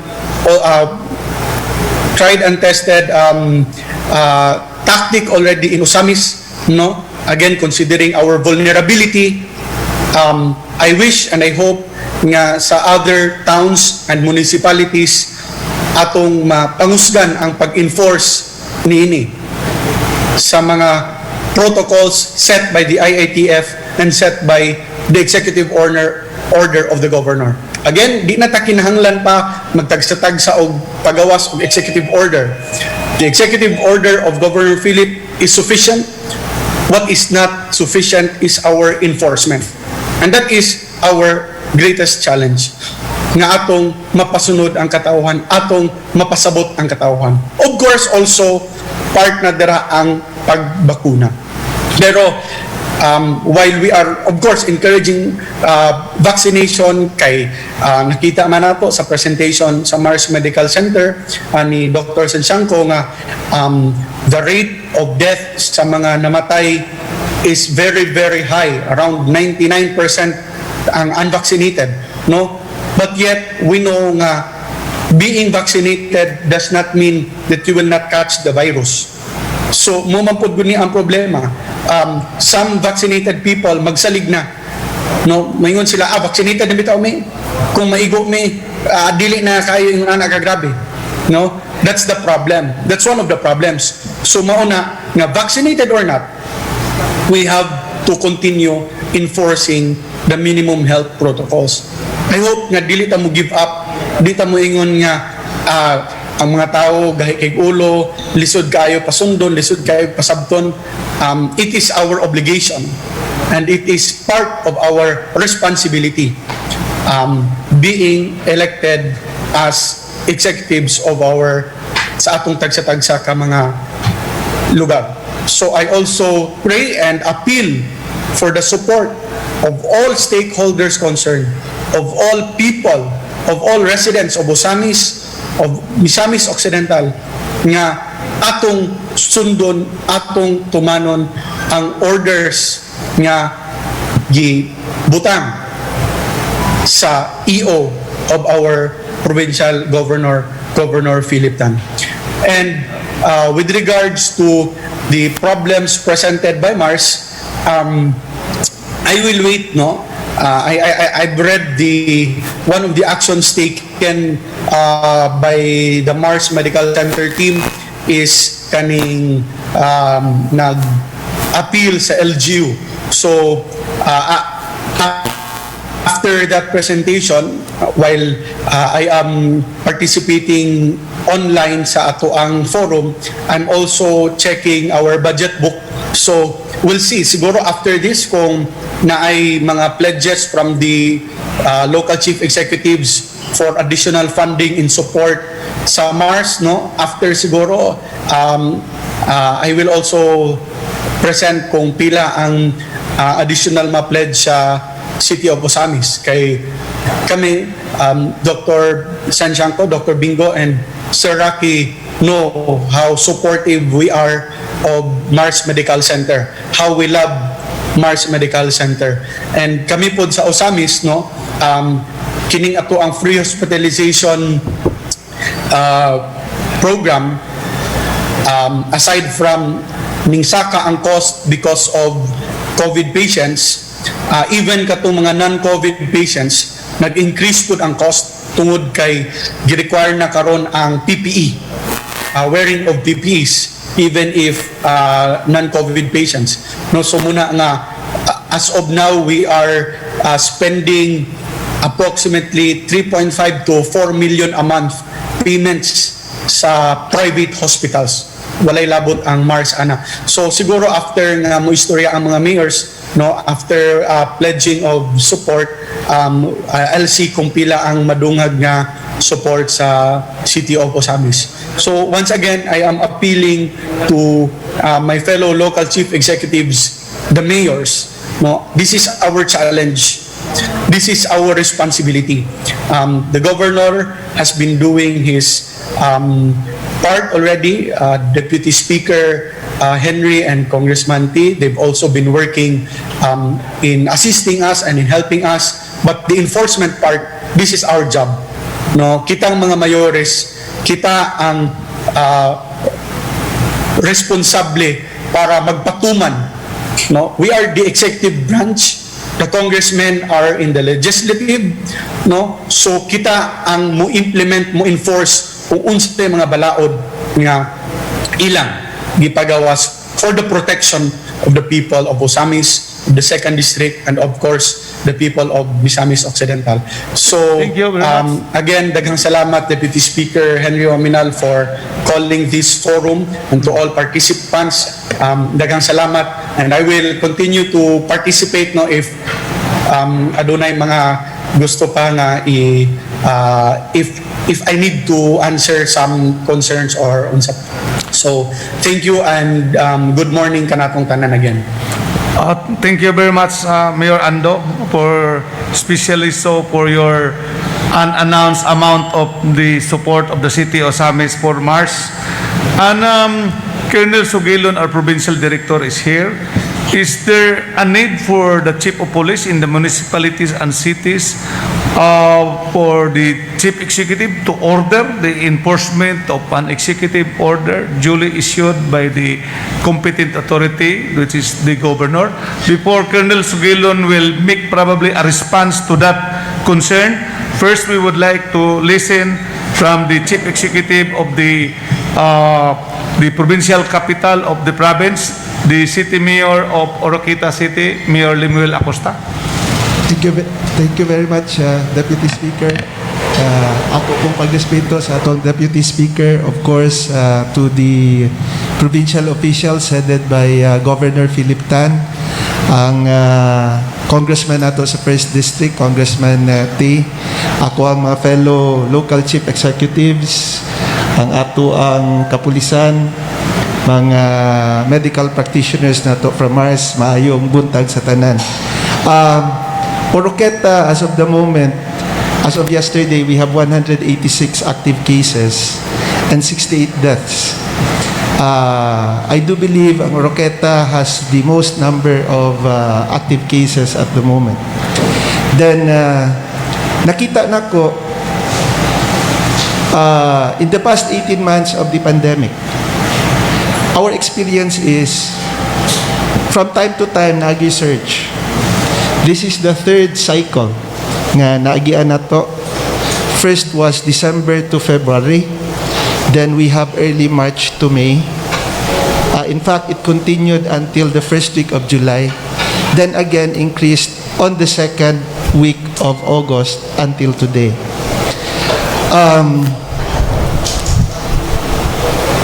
One thing we've learned with our team in Oroqueta City is that as much as we want to fully implement the health protocols, there are moments wherein makarelax gud ang mga tao. Wherein we have to study who the victims are at the moment. Nag-usog ang profile. Sa first surge na to atong December, completely random. Sa March, office workers, government employees, most of them. Karon, family members, household helps, maunang paspas kayo ang spread. Okay, imagine, if one gets infected in one household, potentially, he infects all other members of the family, about 7 or 8. That's why exponentially it will increase. Now,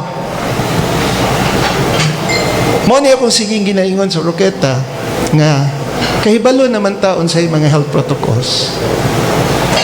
Yet masudlan lang gyud gihapon kay mo lagi na ay mga unguarded moments. Then secondly, not until people will stop moving, then we can definitely contain COVID-19. Para karon ga GCQ ta, pero there are exemptions. Naamang gyud gihapoy makaagi sa tong probinsya. Usahay mawala ang ato ang diskarte due to the exemptions. No? I do agree with Mayor Ando nga maski gusto ta mo, like Usamis is a vulnerable city, Oroqueta is likewise as the capital city of Misauk is most vulnerable. No? Kay we have visitors from the different regions coming in. Usahay sila'y magdala sa COVID, no? Like last December na ay strain coming from the regional offices ngayong takod sa mga provincial government employees. Our provincial employees are moving around the province, and most of the time usay makabalik sila sa Oroqueta bringing in with them infections, no, that would spread exponentially sa atong syudad. But nevertheless, naa naman ni sulbaron gyud nato, no? Sa Oroqueta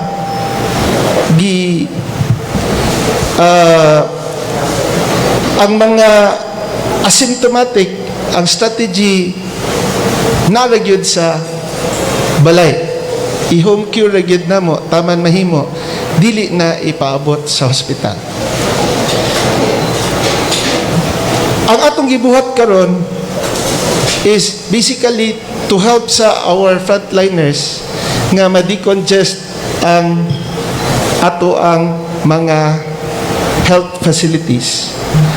Ang problema lang usahay mo nang kahinanglan tao katong I do agree with Kong Henry, Deputy Speaker, nga naay murag kanang operational center kay usahay naay mga pasyente na COVID kasabot naman ta sa reactions good ma-COVID ta maski wa tay symptom hunahuna na to is already katong for the worst, no, mo nang manawag daig mga kaila usahay mawala sa loop ang LGU moabot na sila dito sa Mars, walay referral, manawag na lang na yun na sa amua kay pahimuag referral, no, ingana so usahay ang katunay nung kahinanglan dili na hinuon masulod kay kami pareha ni Kong Henry maski na siya sa Manila nay manawag na mo alas 10 alas 12 sa gabi nga magpakuhag ambulansya kay di na kaginhawa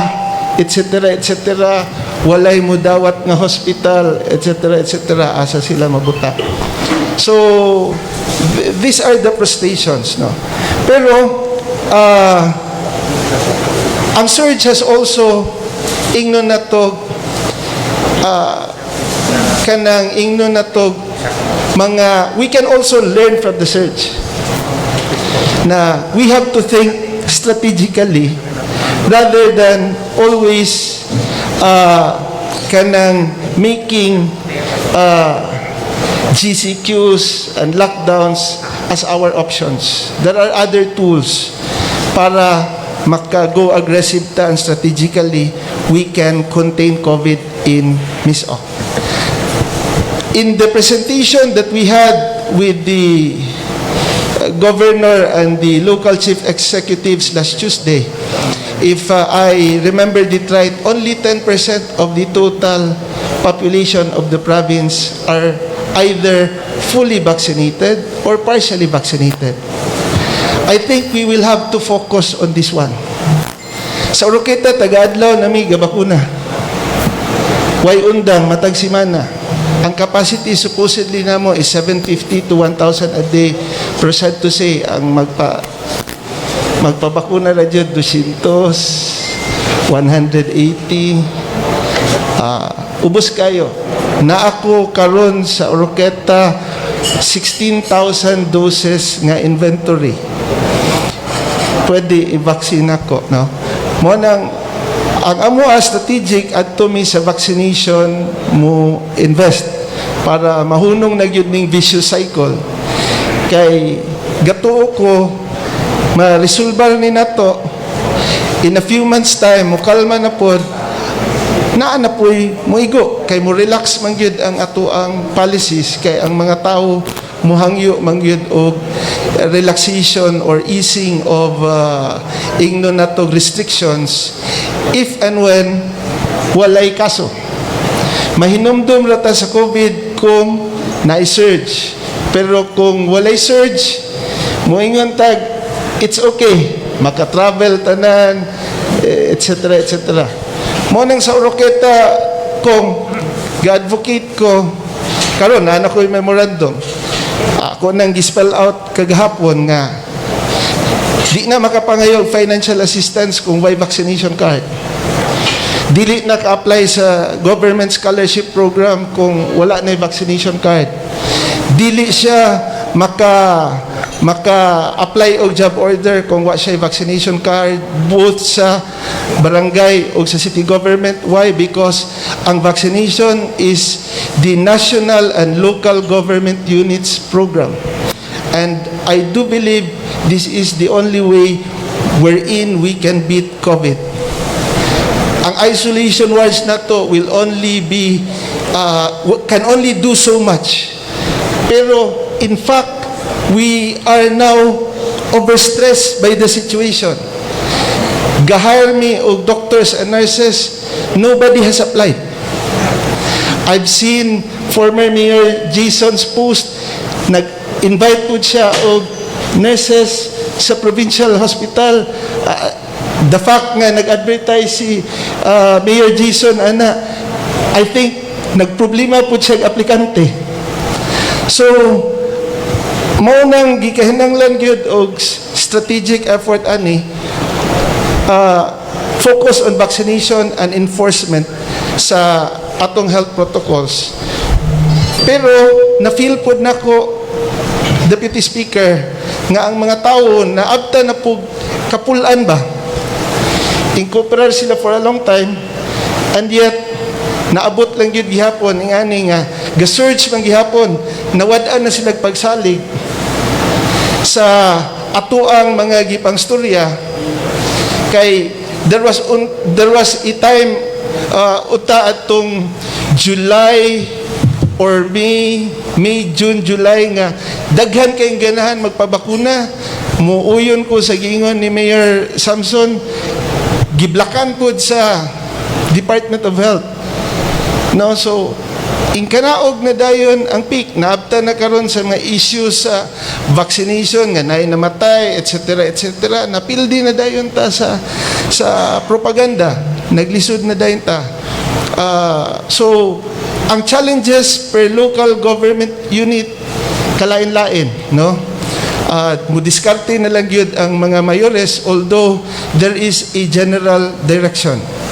At the moment, ang atuang buhaton is ipaubos nato ang number, then implement the strategic plans that we have that eventually will stop the spread of COVID in the province. Thank you, Diaz. Okay, salamat Mayor Acosta, ang atong city mayor sa atong capital city sa probinsya. I was informed by Governor that he is bringing with him on board today also our provincial health officer Dr. Aduna and his legal officer Attorney Las Marias on some in a way they can help us come up with what should be done in order to achieve our goal, no? And in my case also, I am also with me is my Chief of Staff, Attorney Chris Pedrosa, who will provide us some legal assistance also, and my legal consultant, Attorney Joel Alima. Before Colonel Sugilon would make a response and touch on issue on enforcement, we will first hear the host city mayor. We are now here in Fertig Hills. This is located in Tangub City. can we listen the host city mayor, Mayor Jennifer Tan, for her few remarks. Mayong adlaw sa tanan. I hope I can be heard well. They are at Ferdy Kills. Can I be heard well? Yeah, you are loud and clear here. Thank you very much. Mayong adlaw sa tanan sa atong working Deputy Speaker, Congressman Henry S. Waminal. And of course, I'm very glad that we also have with us our very good friend, the Congressman from the 1st District, Congressman Jegote. And of course, to all the mayors and both the cities and municipal mayors, daghang kay salamat kay nagkausap na karon dinhi. Thank you. And to all the frontliners present, both the PNP and of course the doctors present, and from the Marsgen family, Dr. Sanshanko, who's been a very good partner of the city of Tangub, and I believe all the LGUs of Ms. O. Thank you very much for the service that you have given to the province. That means tanan, no? Walay pili. And of course to Mr. Rocky Roa, kung sa tanang mga doctors sa Marsgen and nurses, and even up to the utilities, we would like to thank you from the bottom of our hearts. Kaya kay salamat sa inyong pagsakripisyo. No amount of words, as I said, no amount of words can express our sincere gratefulness of your sacrifice. So to start with, I would like to inform, of course, the body right now, with our present partnership with Mars, ang amo naging mahimo is that malesen namo ang load sa Mars. Because as I was listening to Dr. Sanshanko and Mr. Roa, I know that you are now overloaded. And siguro the least that we can do is probably to lessen that load. That's why we're trying also to help also our own hospital here, although it's owned by the province, the Doña Maria Can Hospital. What we're trying to do is that we're putting in some interventions as to the bed capacity para mas madungagan na ay ma-accommodate sa hospital para uban po na makaya rin nila, kanikawot po sila nga makaya nila na dili na po maadto po sa Marsgen. No? Secondly, I also would like to report to the body that we have also prepared and have actually upped the isolation facilities that we have for our Tangkubanons and sometimes also the non-Tangkubanons, no? Kay there are times na dili na gid makakaya sa uban, they are asking na kung pwede ma-accommodate diri. So, but as long as naalanggi available beds. Now, I'd like to report that as to the bed capacity for our isolation facilities here in Tangub, in EWC, we have about 20 rooms with a bed capacity of 40 clients. For the city central, we have 70 beds. As of now, 45 gani ang nadito karon, no? And there are 25 beds available. And then recently, we have also opened the Anchorage, which has 36 rooms, and just recently accredited by DOH, which has a capacity of 53 clients, with a total of 163 tanan nga mga clients pwede natong mapasulod sa atong mga na-mention nga mga isolation areas or facilities. And we have also the Balay Silangan. The Balay Silangan is actually an isolation facility that we also allocated exclusively for our healthcare workers from the city of Tangub who will be affected with COVID. Kaya di po ganahan nga basin unya sila hinuon ang walay makapuy-an nga sila ra bagyod ang kasakripisyo gid sa atong mga katawan. So I made sure that I allocated a certain area for our exclusive for our healthcare workers. And of course, we also would like to inform everybody what we have done also here in Tangub, that we hired additional contract tracers. We believe that the key to really be able to pinpoint the problem and know where are the source and where the COVID, because we cannot see COVID, we can't even see Delta, but we can see the manifestation of Delta and the manifestation of COVID through the human beings. So muna nga contact tracers, is really very, very important. So just recently, yesterday, we added an additional of 5 contact tracers to our 5. So now we have actually 15 contact tracers now in the city of Tangub.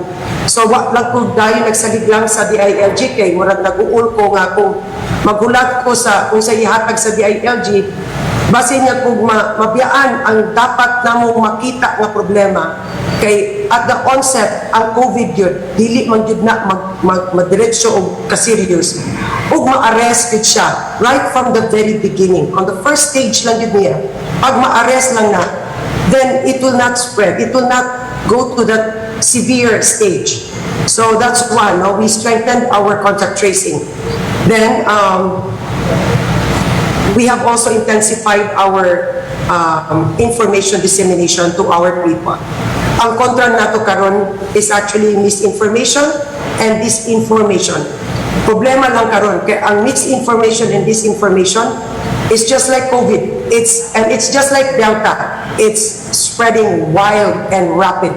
So the only way for us also to counteract this wrong information and wrong disinformation is that we have actually made it a point that from time to time, weekly na updates through radio, through FB, pagpaibalo sa mga tao, and in fact, pagkaitas mga trompa, pagpaibalo sa mga tao, of doing the right protocols. And then, just recently, we have also supported the request and the call of Region 10, IATF, and MEID of DOH that we need also to support the no movement policy that is requested by the region. And of course,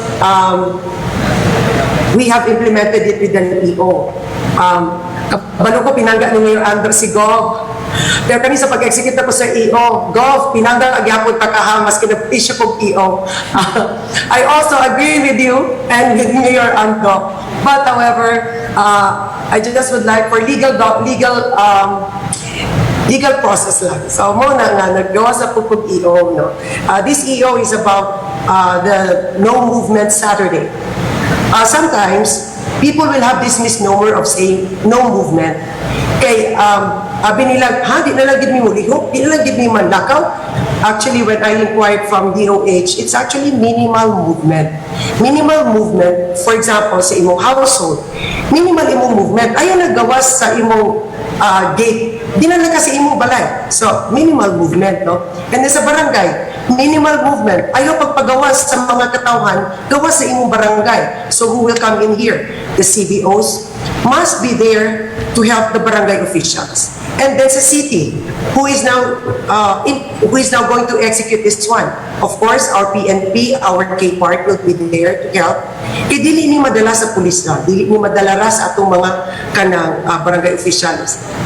Everybody must do their share. So sa atong EO 234-A, anaa din ha among gipagawas usa may mga mahitabo sa no movement Saturdays. And of course, we also put in there the exemptions, no, that we said usa na may pwede anong no movement Saturday. So we will just give you a copy of that if you'd like to ask.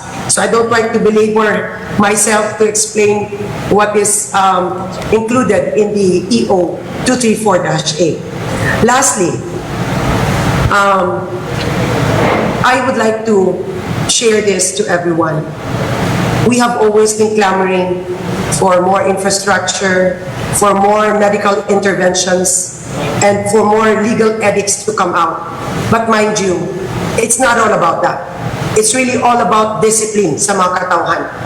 Because no amount of law that we will execute, no amount of medical interventions, and sometimes it will even cost the lives of our frontliners. If ang mga katawhan di mo disiplina sa ilang kaugalingon, this problem will persist continuously and it will never cease.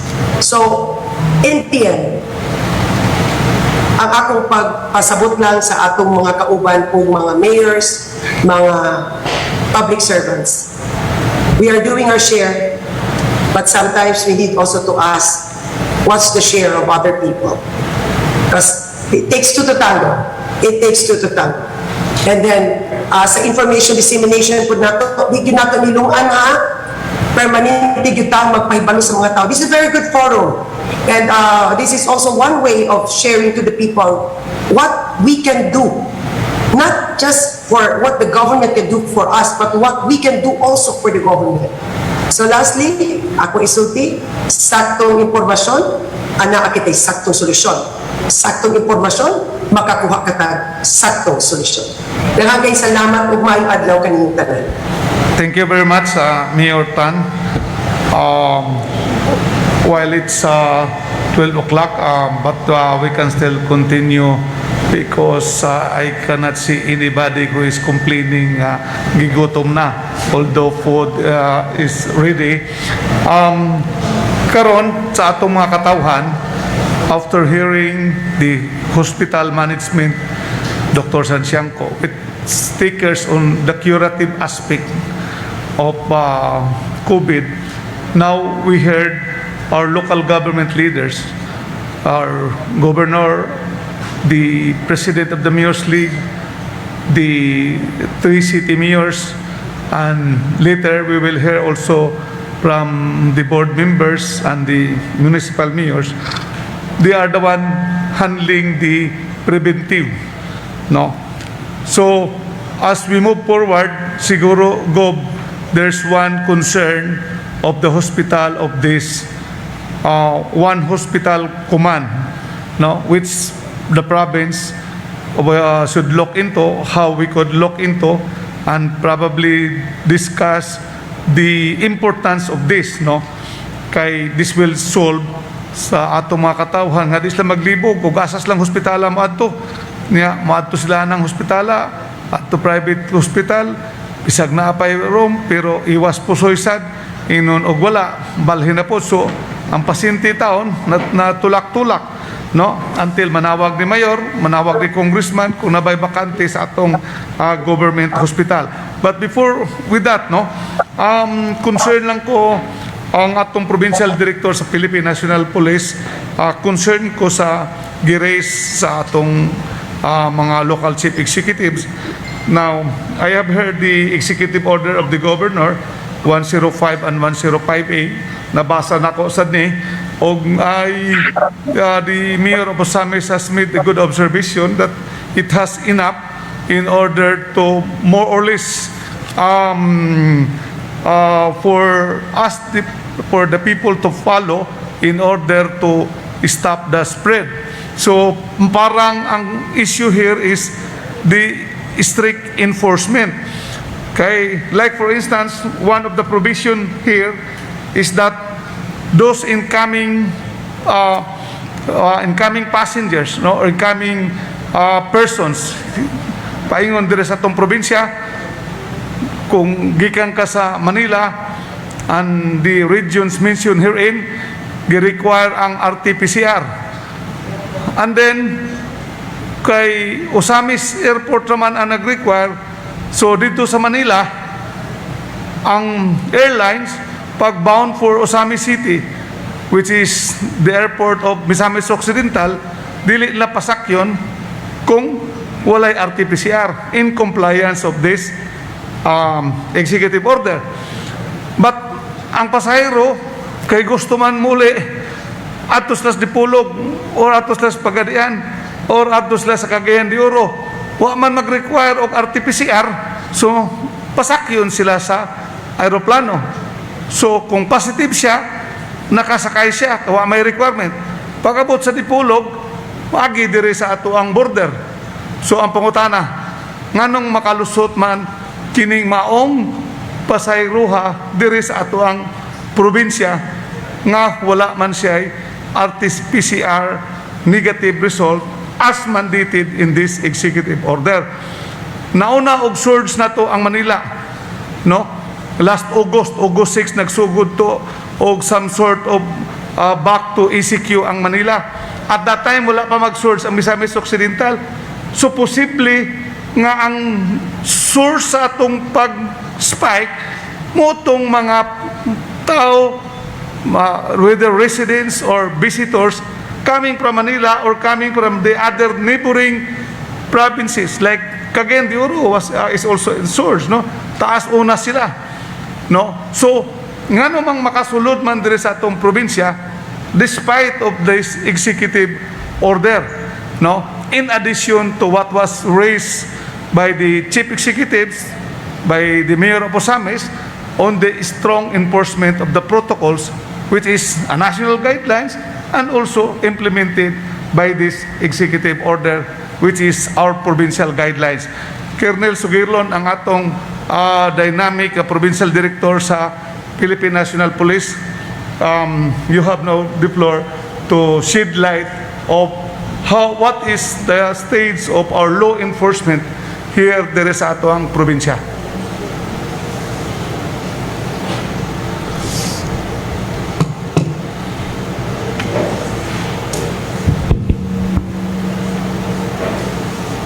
Salamat sir, thank you very much.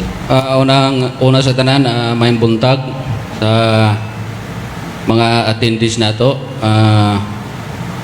via physical and virtual.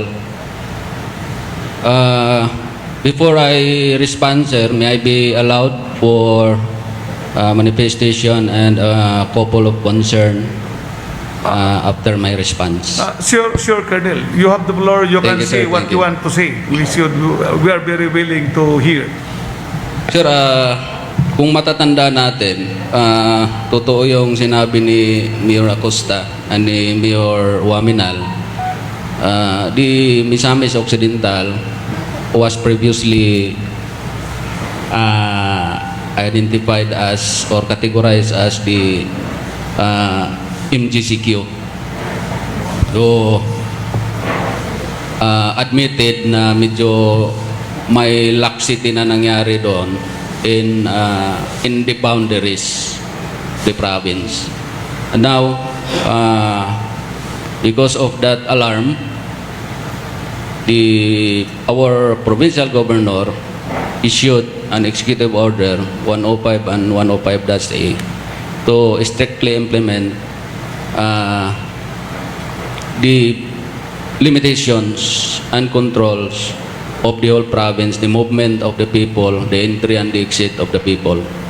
So, according to the Executive Order 105, all returning residents, the uppers, and indispensable travelers and goods, delivery of basic goods, may mga required na documents, mga antigen, mga company IDs, and so on and so forth.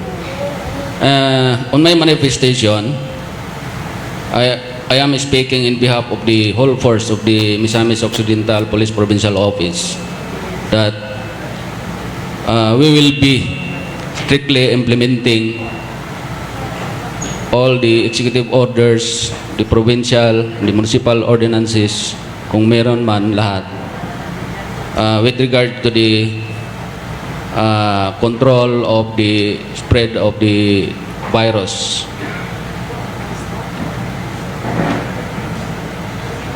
For my concern, sir, I have a couple of concern. First is the situation of our border control. We have sa Pangdalaga, Bonifacio, and the Osamis Port. May nakita kaming maliit na concern doon for those who are manning, especially those who are manning the provincial boundaries. First, dahil sa katagalan na, yung mga shades natin, yung mga tent natin, para sa nagmaman, medyo dilapidated na. Yung mga signages natin, medyo luma na at hindi na masyadong visible, especially during at night. And the Provincial Police Office and the Regional Office also have made some innovations by distributing raincoats, ponchos, and vitamins for the personnel manning the provincial boundaries because they are the most or the second most susceptible for infections. Medyo nakakalungkot lang sir kasi we in the PNP hindi namin kaya na masustain yung pangangailangan natin sa mga personnel natin in the field. And I would like to take this opportunity to appeal to our local chief executives to please assist your PNP na nasa area at hindi din sila exempted sa infections, sa pagkahawa. Nagbibiroan nga kami sa mga conferences namin na titiisin na lang namin yung yung hyperacidity sa katitik ng napakaraming vitamin C kaysa ma-COVID yung personnel. So, for the information of everybody, for those who are willing to help and assist us, tumatanggap po kami ng mga vitamins pang dagdag booster lang ng immune system ng mga personnel natin. Second concern ko sir is yung PNP personnel natin assigned in the police stations. Just like us, everybody around here, sinabi ko nga, susceptible tayo sa infection, hindi tayo exempted. Last month, August, we had recorded the highest number of positive personnel positive on COVID cases. For the month of August alone, may 178 personnel tayo. For the 1,119 total number of personnel, may 178 personnel tayo na nagpositive, representing 1.4% of the total police population in the Misamis Occidental. Lucky for us, we did not suffer casualty. All were recovered. But just this morning, I received an information that Calamba Police Station has 8 personnel positive on antigen. Ang nakita kong problema dyan sir sa PNP, yung mga police stations natin walang designated na isolation building or isolation facility for those who are tested positive sa antigen. Wala kaming problema doon sa nagpa-positive na for RT-PCR sa COVID, yung positive na confirm na siya sa COVID. Kasi yung mga LGU natin, lalo na sa mga city, is may mga isolation facility or doon, mga hospital na ina-accommodate naman nila yung mga PNP. Ang problema sir, yung nagpa-positive na sa antigen.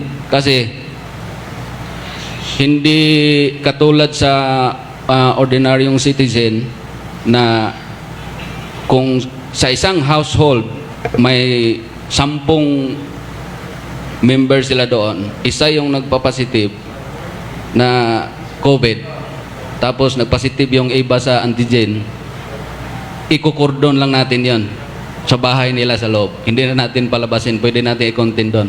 But the case of the PNP is very different. Lalo na pag on duty yung PNP natin. Hindi sila pwede, pag mag-positive sila sa antigen, hindi sila pwedeng pauwiin sa pamilya nila, sa bahay nila. Lalong hindi sila pwedeng mag-stay sa police station. Otherwise, magkahawaan lahat yan. At lalong hindi pwedeng mag-entertain sila sa community. na pupunta sa police stations. Ang matagal na namin pinoproblema kung saan namin sila ilalagay. For the information also of everybody, ang provincial office, we have an isolation facility for those who are waiting for the confirmation. Pero may 11 bed capacity lang. O kung yung Calamba, 8, yung PMFC, first PMFC, nag-usap din kami kanina, may 3 din siya. So 11 na. Kung may madadagdag, medyo pabor kung yung police station is already an standard building. Kasi sa taas doon, may sa rooftop portion, pwede nating gawing temporary shelter. But yung pinoproblema namin, sir, is yung mga hindi pa standard at napakaliit na police station, walang paglalagyan. And I hope at nagpapasalamat ako na nandito halos lahat yung mga local chief executive, baka kaya mapag-usapan nila with their chief of police at magawa ng paraan. Because ang worries natin dito, sir, is kung mag-spread out within the PNP organization of Miss Ok, wala na tayong pampalit. And medyo magbabag down at magiging failure yung implementation at enforcement natin sa health protocol and other criminality in the whole province. So yan lang po, sir. I hope and praying that may magandang response para sa ating kapulisan. Salamat. Yeah, you just manifested your concern on the situation of the police personnel. What about the response on how is the enforcement of the national and local issuances in relation to this sir. COVID? No, yeah. Bakit? Right at this moment, sir, I had already instructed, and even before the provincial government office through the provincial governor finalized the EO 105, all the chief of police and my staff were attending the said conference meeting with the provincial governor, and nag-umpisa na po yung strict implementation natin, sir, and in fact we had already received several calls from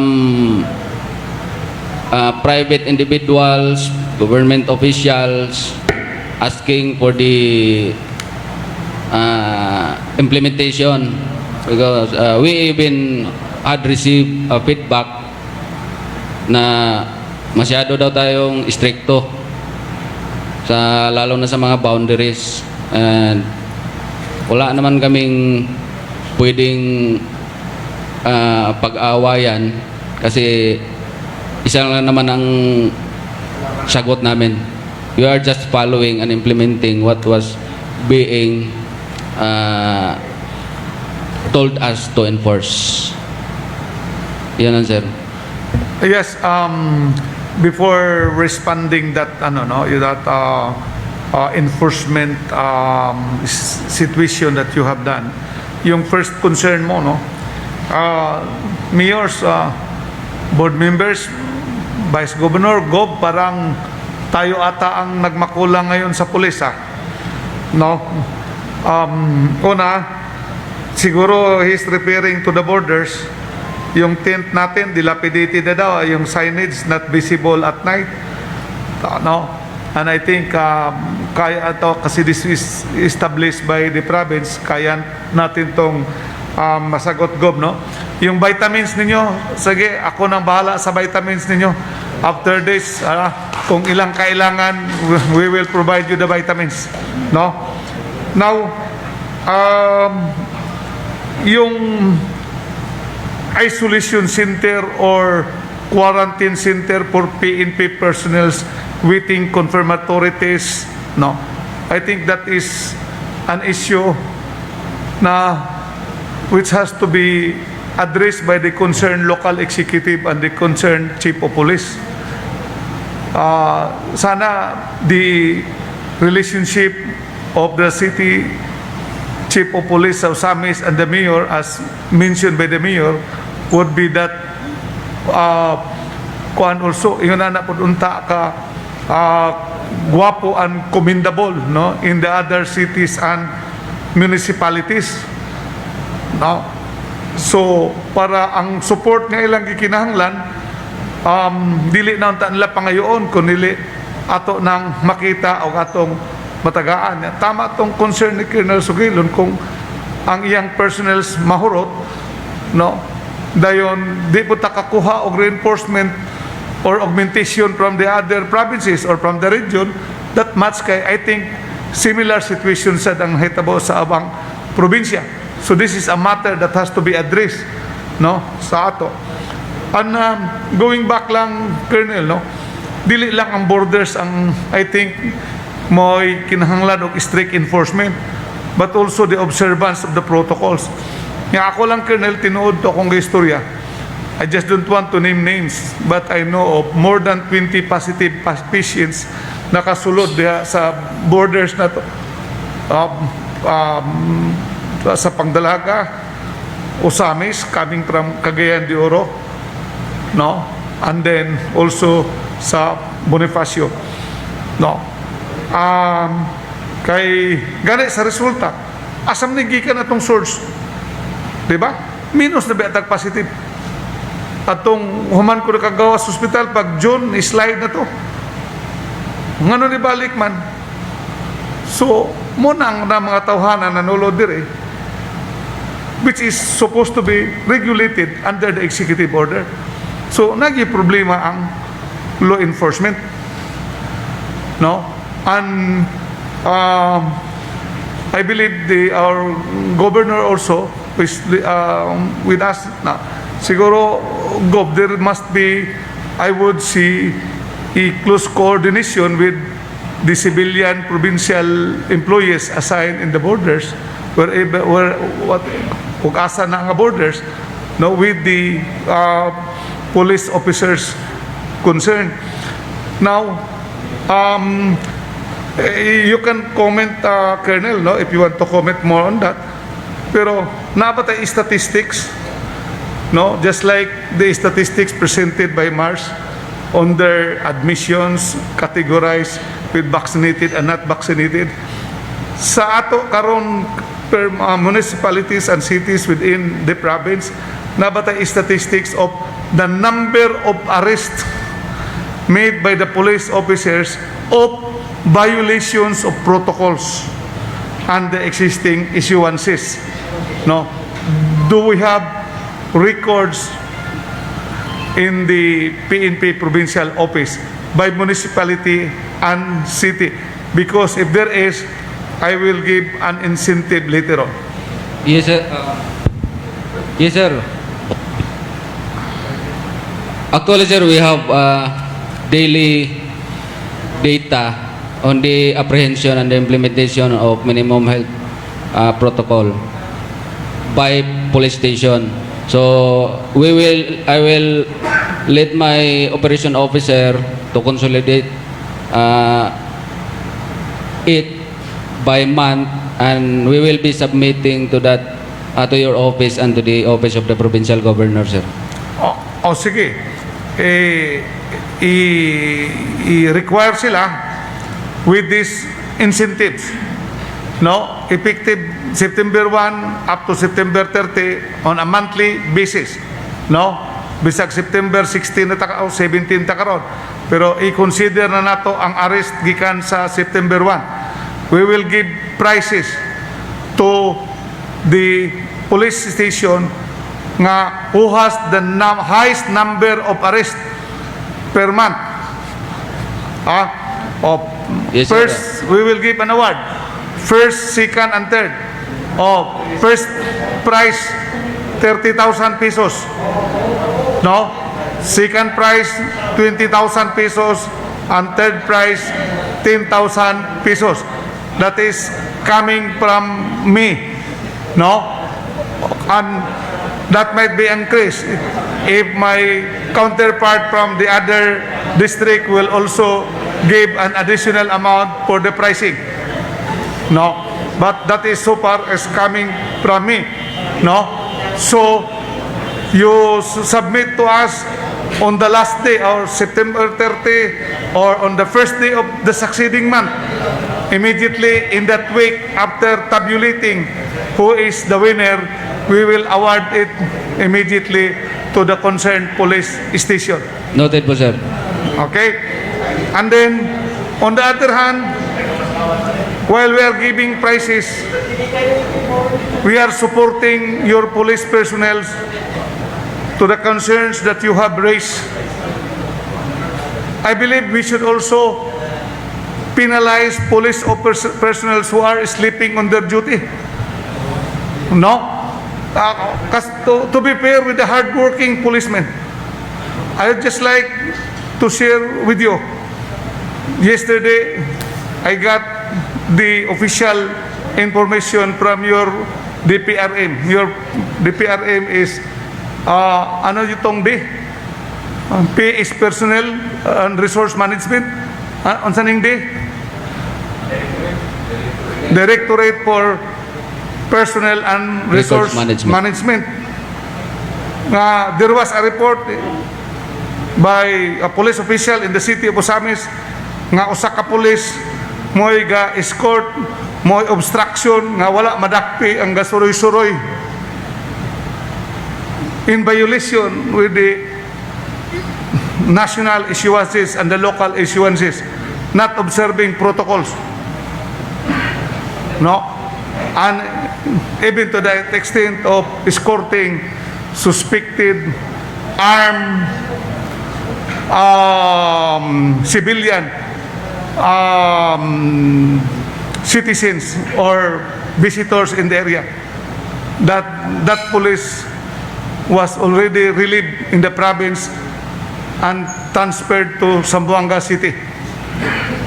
No, may lang kani kung ayon na lang po kipaabot sa Sulo or Basilan. So, naalang siya sa Zamboanga. And I would not hesitate. No? You know, we are very cooperative, no, to the police institution. You know our support and you know how we care and love the police institution because we consider you. The new police institution is a hero. There is a provincia. You restore the image of the police by dismantling the drug and organized crime group organization in this province under the current leadership of President Duterte. So on the other hand, katong magpatulog-tulog, katong mag-moonlight sa kuan, we will not also hesitate to make representation dito sa taas. Yes, before you make comment on that, Governor, can we hear from you on the concern of the provincial director on the plight of our police personnel assigned majority in this COVID mandate? Yes, Kong. For the PNP in our borders, we have provided one container for them with air condition for them to rest and to occupy during the checkpoints. So the PNP is there. For the signage, updated yung signage. And we also gave breakfast, lunch, dinner to our police officers or police on duty sa border. So everything necessary for daily kanang allowance of daily food and other needs, we provide them. Siguro kanang mga isolation sa PNP, it's just a matter of coordinating the province so that we can coordinate first with the LGU. Kung wala LGU, then it can be coordinated sa province and can be manamon apod nga atiman we can accommodate them also. Katong issue sa kuan sa Command Center for Health for Medical Needs. Last February, they established na o POC, Command Center, and until now, it's there. No? Ang ato lang, the LGUs, MHOs, and City Health Centers know this already, na i-refer sa EOC kung na ay pasyente or cases sa COVID in the LGU. Ang ato lang problema ani is the contact between MHO and the barangay. Kaya usahay si barangay, walang kabalo.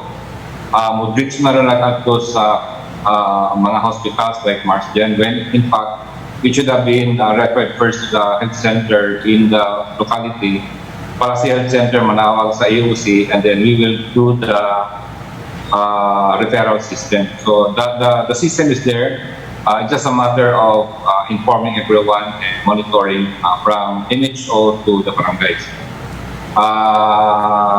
Regarding sa border control, we have already at the EO na ang makasulod sa border karon on the Kusami side, sa Candelaga, and Diluan are only three kinds of people, like Apor. So kung Apor ka, we need your ID, we need your company ID, we need your other documents. So, and of course, number two is indispensable travel and necessary essential travel, so makasulod. And then number three is the returning resident. So amo na yung nakitang concern na buhato na lang kagayan ipolog pagkadian kay dili mag-require negative RT-PCR.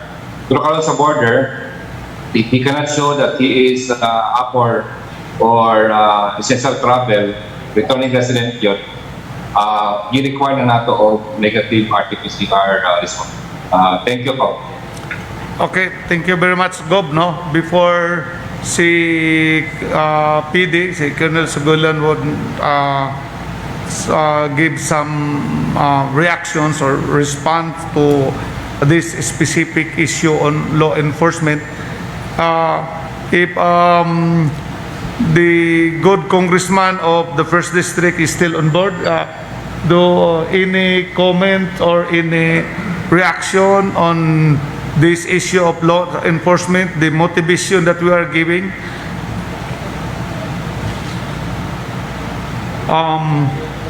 Maybe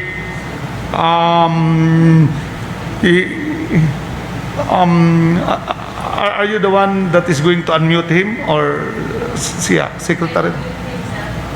He can unmute himself. So, Kong, if you are still on board, any reactions to that concern? So probably Kong T is still is on a lunch break. So before we discuss the details on, and we would like to before we get the reaction of the Mars Medical Center on the issue of one hospital command, that command center which was also mentioned by the governor, I think it's now time to have our lunch break. It's 12:30. No, probably while it is buffet, we have to observe again the necessary protocol, and then after 30 minutes, we will just probably eat in place, no, and then resume the discussions after 30 minutes getting our food. So with this, I call for a recess for the participants of the forum to get the respective meal for the lunch. Thank you. The forum is recessed.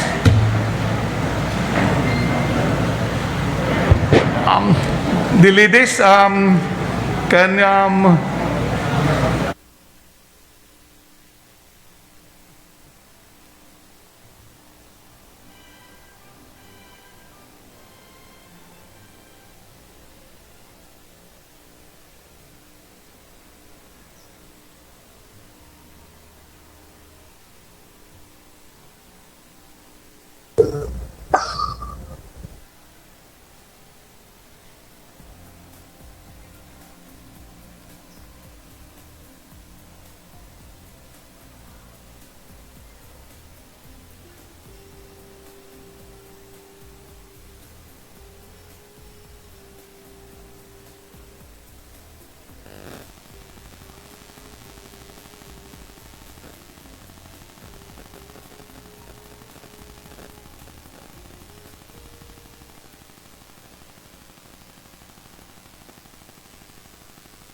Recording stopped.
Nữa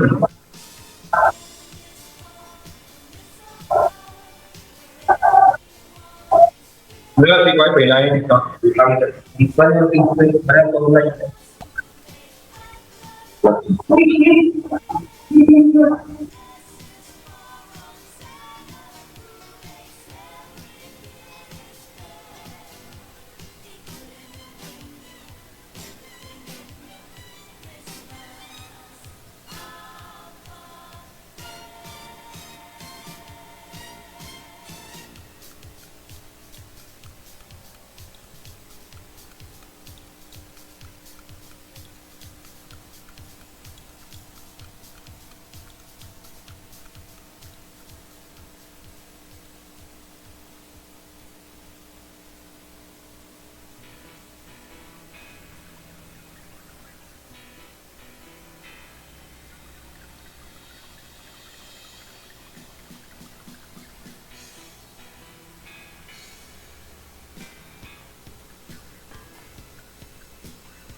Chair.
Good afternoon, everyone. 5 minutes from now, we will resume our program. So, as much as possible, I'd like to request na we will be settling down now. Again, 5 minutes from now, we will resume our program. So, please settle down. Thank you.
Okay. Nakapanood to na ba tanan? Okay na. Kanang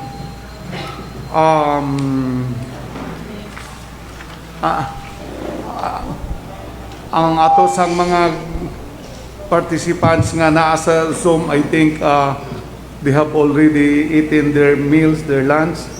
And by the way, sa dili pa mo hatag og response ang atong provincial director, he is ably assisted and accompanied here by the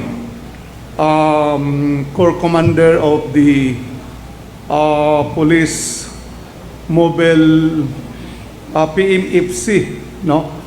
Police Mobile Force Company sa 1st District headed by Colonel Daing, and then for the 2nd District PMFC headed by Colonel Harvey Abellanosa. And also we have extended an invitations to other stakeholders, the leaders also of the different cooperatives. We have here Mr. Godwin Handomon, the president of the Paglaom Cooperative. We had also extended an invitation to Congressman Bin Kanama, the Co-op NATCO representative, but he big off because he is indisposed. On the other hand, he texted to me nga mo dugang kunusla og premyo sa pulis, no? So gidungagan niya 1052. So ang 30,000 sa first prize sa highest number of arrest on COVID related, no, which especially in the violation of the protocols, no. So from 30 nahimo ng 40,000. And then ang 20 nahimo ng 25,000 o ang 10 nahimo ng 12,000, no? So that is kuana sa paano, that's for the 14 municipal stations and 3 city stations. So tulore mo daw first, second, third. We would like to recognize here also the presence of Governor Philip Tan's Executive Assistant, Jason Almonte, who is in charge on health and hospital services. And probably when we will discuss this one hospital command center, we would like to listen also from the board, no, if this needs legislation or support appropriation. And we would like to listen later on from the chairman of the Committee on Health, board member Pailaga. So before we will proceed, when we call for a recess, I was asking if Congressman T has something to add or to respond also in relation to that concerns raised by the police. And I believe he is now on board. So I am recognizing now Congressman Gigotti of the 1st District for his further manifestations. Thank you, Deputy Speaker Waminal. My apologies to everybody. Naguna ko og lunch break, di magugkakaon akong asawa, wala ko. So with regards to the reward, I can only afford one half of what Deputy Speaker Henry Waminal committed, so moragi ako makaya. And then with regards to the vitamin C, I can deliver to each police station boxes of chewable vitamin C. Pwede na ko ipadala ugma. With regards to the boundary checkpoint, I believe that we have the best, one of the best boundary checkpoint in the whole Philippines. Kung makita na to, ang ato ang checkpoint diri sa Bonifacio, very impressed kay ko. Siguro kinahanglan nag og gamayng renovation which the mayor our ABC president can easily afford, and also the mayor of Sapandalaga. So kaya ra na nila.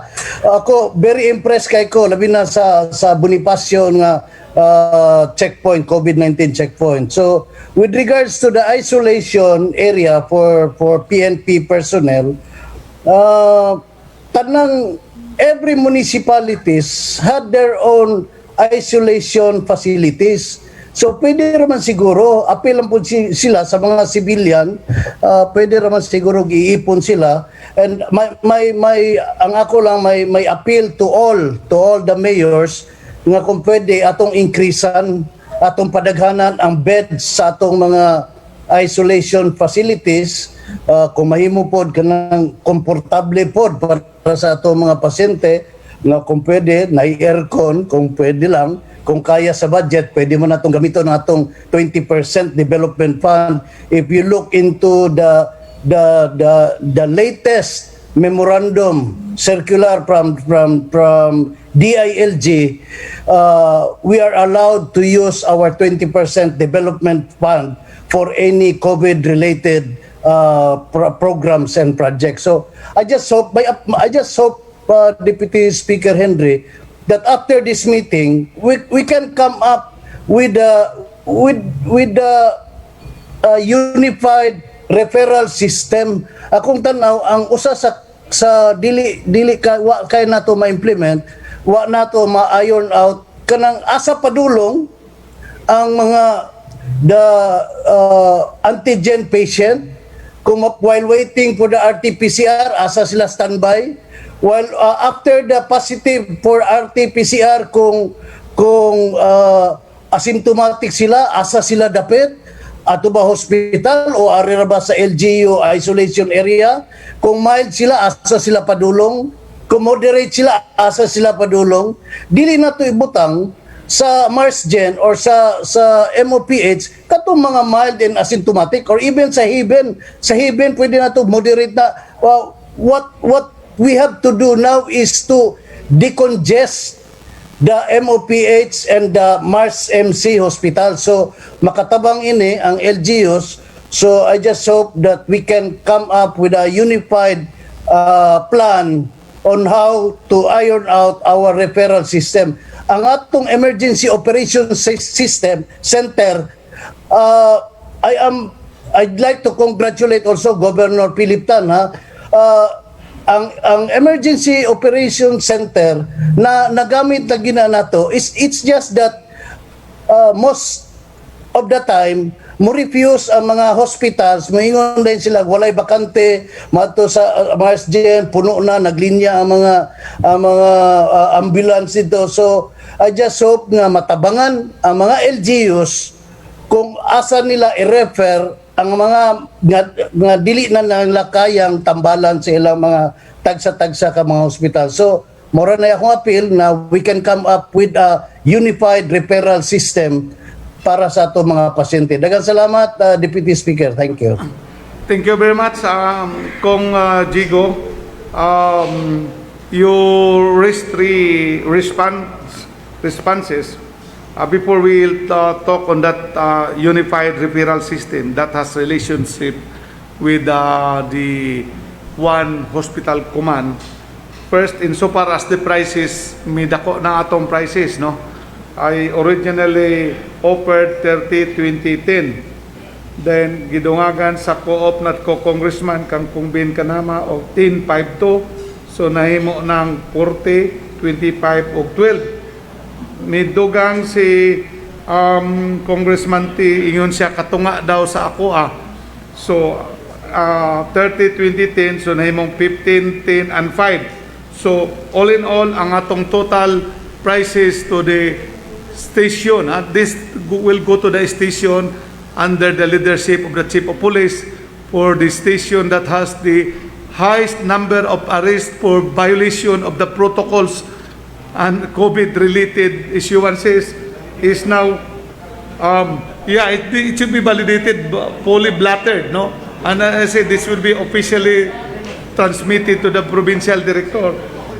So the first prize or the award is 55,000, then 35,000, then 17,000. Okay? Now, before we discuss on this OH, Colonel Sugilon, would you like to make a further response, or how do you react that there is now that incentives, that supports to your police personnel? Go ahead. Thank you, sir. In behalf of the whole force of the personnel of Misamis Occidental Police Provincial Office, we would like to extend our profound gratitude, especially to the two congressmen and the governor, of course with the municipal mayors and the city mayors, with the participation also of the stakeholders around. As your provincial director of Misamis Occidental, I am committed and duty-bound to lead the 1,119 strong police force of Misamis Occidental to ensure public safety, maintain peace and order, and enforce laws and ordinances. And I am also duty-bound to impose measures to any infractions committed by any personnel, may it be corrective or punitive. Thank you. Okay, daghang salamat, Colonel Sugilon, for that commitment that inspires not only the leaders present here now, but also the people who are hearing this forum that we have today. Now, ang atong goal is in this forum, na kanitong current situation, no, how to stop the spread. Now, which we classified into aspect the curative, which is the hospital care, nga motong sitwasyon nato karon nga ang death mortality taas, and then prevention, no. So daghan ng mga as we listen from the governor and the three city mayors, including the president of the Mayors League, no, on how we stop the spread, no, before coming up with concrete actions in addition to probably what we have done. Let us first finalize or settle this issue of the one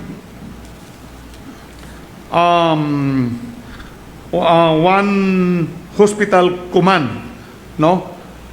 So atong pamation si Dr. Santiago, the medical center chief of our the only referral facility of the DOH, no? DOH Hospital Referral Facility. Kay siya man ang medical atong medical center mo ay in goal, no? O karon sa nadungog nato, overwhelmed sila. Pila na sad kabuok nila nga mga medical frontliners nga nagka-positive. So kining establishment and operationalization of the one hospital command could help not only the hospital but also the patients, no, kung unsaon sila pag-respond sa mag-iingon ni Congressman Ting nga mahibalo ang atong mga katawhan kung nag-positive, kung nag-critical, kung asang hospital o asa sila mo diretso, to be guided kung asa silang hospital moadto nga dawaton siya diretso. Dr. Santiago. Okay. Okay, thank you, Mr. Chair. Before I will start give feedback for one hospital command, please allow me to present to you three concerns. Okay. Number one, I completely agree with Mayor Dumanhog and other mayors feedback nga ang kini atong problema karon, we are dealing with the Delta variant. Given na sakto ingon feedback ni Mayor Limwell nga sa una mga OFW ra last year,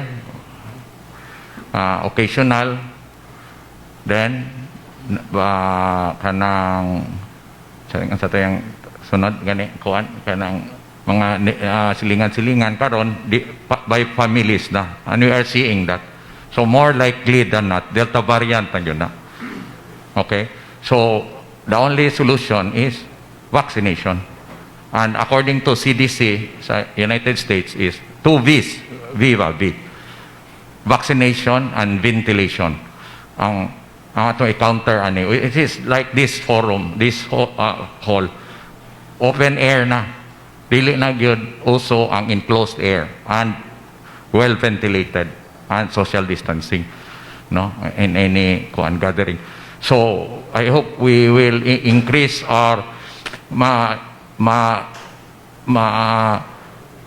kuha na to sa atong katawhan nga ang importante karon based po sa statistics sa hospital nga ang importansya sa vaccination nga magpabakuna gyud ta, ma-influence na to ang publiko nga magpabakuna gyud. Now I brought that up to Yusek Vega, Yusek Bong Vega in a forum in Cagayan de Oro, kay atong pag-start nilag surge dito 3 months ago nga in minus na gyud ang mo magpabakuna, lagi na maghuwat ta sa A1, A2, A3. Daghan pa kayong naa sa ang publiko nga interesado. Ang iyang tubag nako sa vaccination site, priority lane i-open sa A1, A2. Pero pwede na magsugod sa walk-in. Inko, very good idea. Para, katunggingan ni Mayor Dumanog, muli na lang kay na ng luod. Which also happens in Baliangaw. Kaya monitor man ako, kay taga dito man akong mama. So naanay gusto, pero stricto lagi atong DOH sa A1, A2, A3, which is not anymore applicable karon because we are racing against time. The more vaccinated, mabakunahan, mas maayo. Especially, muna gitawag bubble immunity. Ang naa sa tong panimalay, dialysis patient, and to FYI sa everyone, kato ang atong mortality din nga sa kadaghanan, puro kadaghanan ato pod, according to Dr. Cortez, are dialysis patient. Di gyud kagwanta basta ma-COVID because of their status of immunity, renal failure na gud. So the more ma-vaccinate na to, the better. And I also brought that up to our new regional director, si Director Lacuna, nga importante nga mo kuha na kita, mo extend na kita sa atong vaccination status. Example, 2 days namin nag-immunize sa Mars. I think 200 vaccines, Sinovac. Pila ra hinto nga, 80 ra. The most 120. Dapat i-open na siguro sa publiko. And I already brought that up to the RD Lacuna. Problema, maghuwat po sila sa taas sa vaccination czar. Okay, I think that's the real scenario in our situation. Nga dapat mas pas-pas atong mabakunahan, mas makontrol na to ang spread.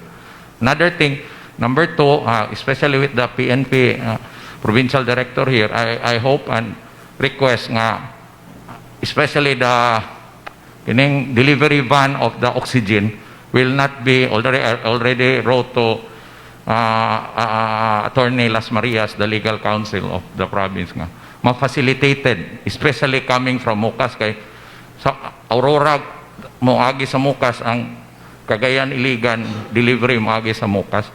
So ma-facilitated ang delivery van para dili mo reklamo ang driver. And also I wrote copy furnace na ko sa Daima nga diretso ang delivery, kay sometimes it becomes a life-saving status situation. Okay, especially nga stricto na raba karon, they will be given special privilege. And thirdly, some of my consultants comes from Dipolog, neurosurgeon, the only one here in our area, and cardiologists, surgeons, anesthesiologists, comes from Iligan. So they are hoping they would also be requesting that they will also be given easy passage sa atong borders. No, kay more likely than not mangupira na sila pag-abot sa Mars. Then mauli po sa ilang pamilya. Anyway, we are doing routine swab every 2 weeks among staff to monitor. Okay, so kana lang tulo. Now, with regards to one hospital command, as far as I know, dili na the job of the hospital staff, no, medical center personnel, but it is should be given the job to the provincial health office, which I'm sure Dr. Benny Adona is listening, no. So I hope they will set up the one hospital command as was established by Yusek Bong Vega in Metro Manila pag source nila dito tungod kadako Metro Manila god NCR day. So naay mo traffic sa pasyente nga COVID patient. So they will call up the, which is also otherwise known as OPCEN, Operation Center, no, command. They will call up the operation center, certain hotlines, hopefully it's 24 hours operation, to check sa status sa pasyente and to traffic asap ipadala. No? Kaya ang status good kung mudiritso, especially from crossing the borders, Lanao and Sambusor, mudiritso, mag-abot niya. Ang uban, not admissible. Okay? Depende sa status. So, ang burden na sa emergency room. So instead kining duty nga mo concentrate atong na cyanotic ng lagom na, so ma-distract niyang attention ba and also the nurses. While kung na one hospital command kuan na, so ma-minimize ang traffic so sa emergency room sa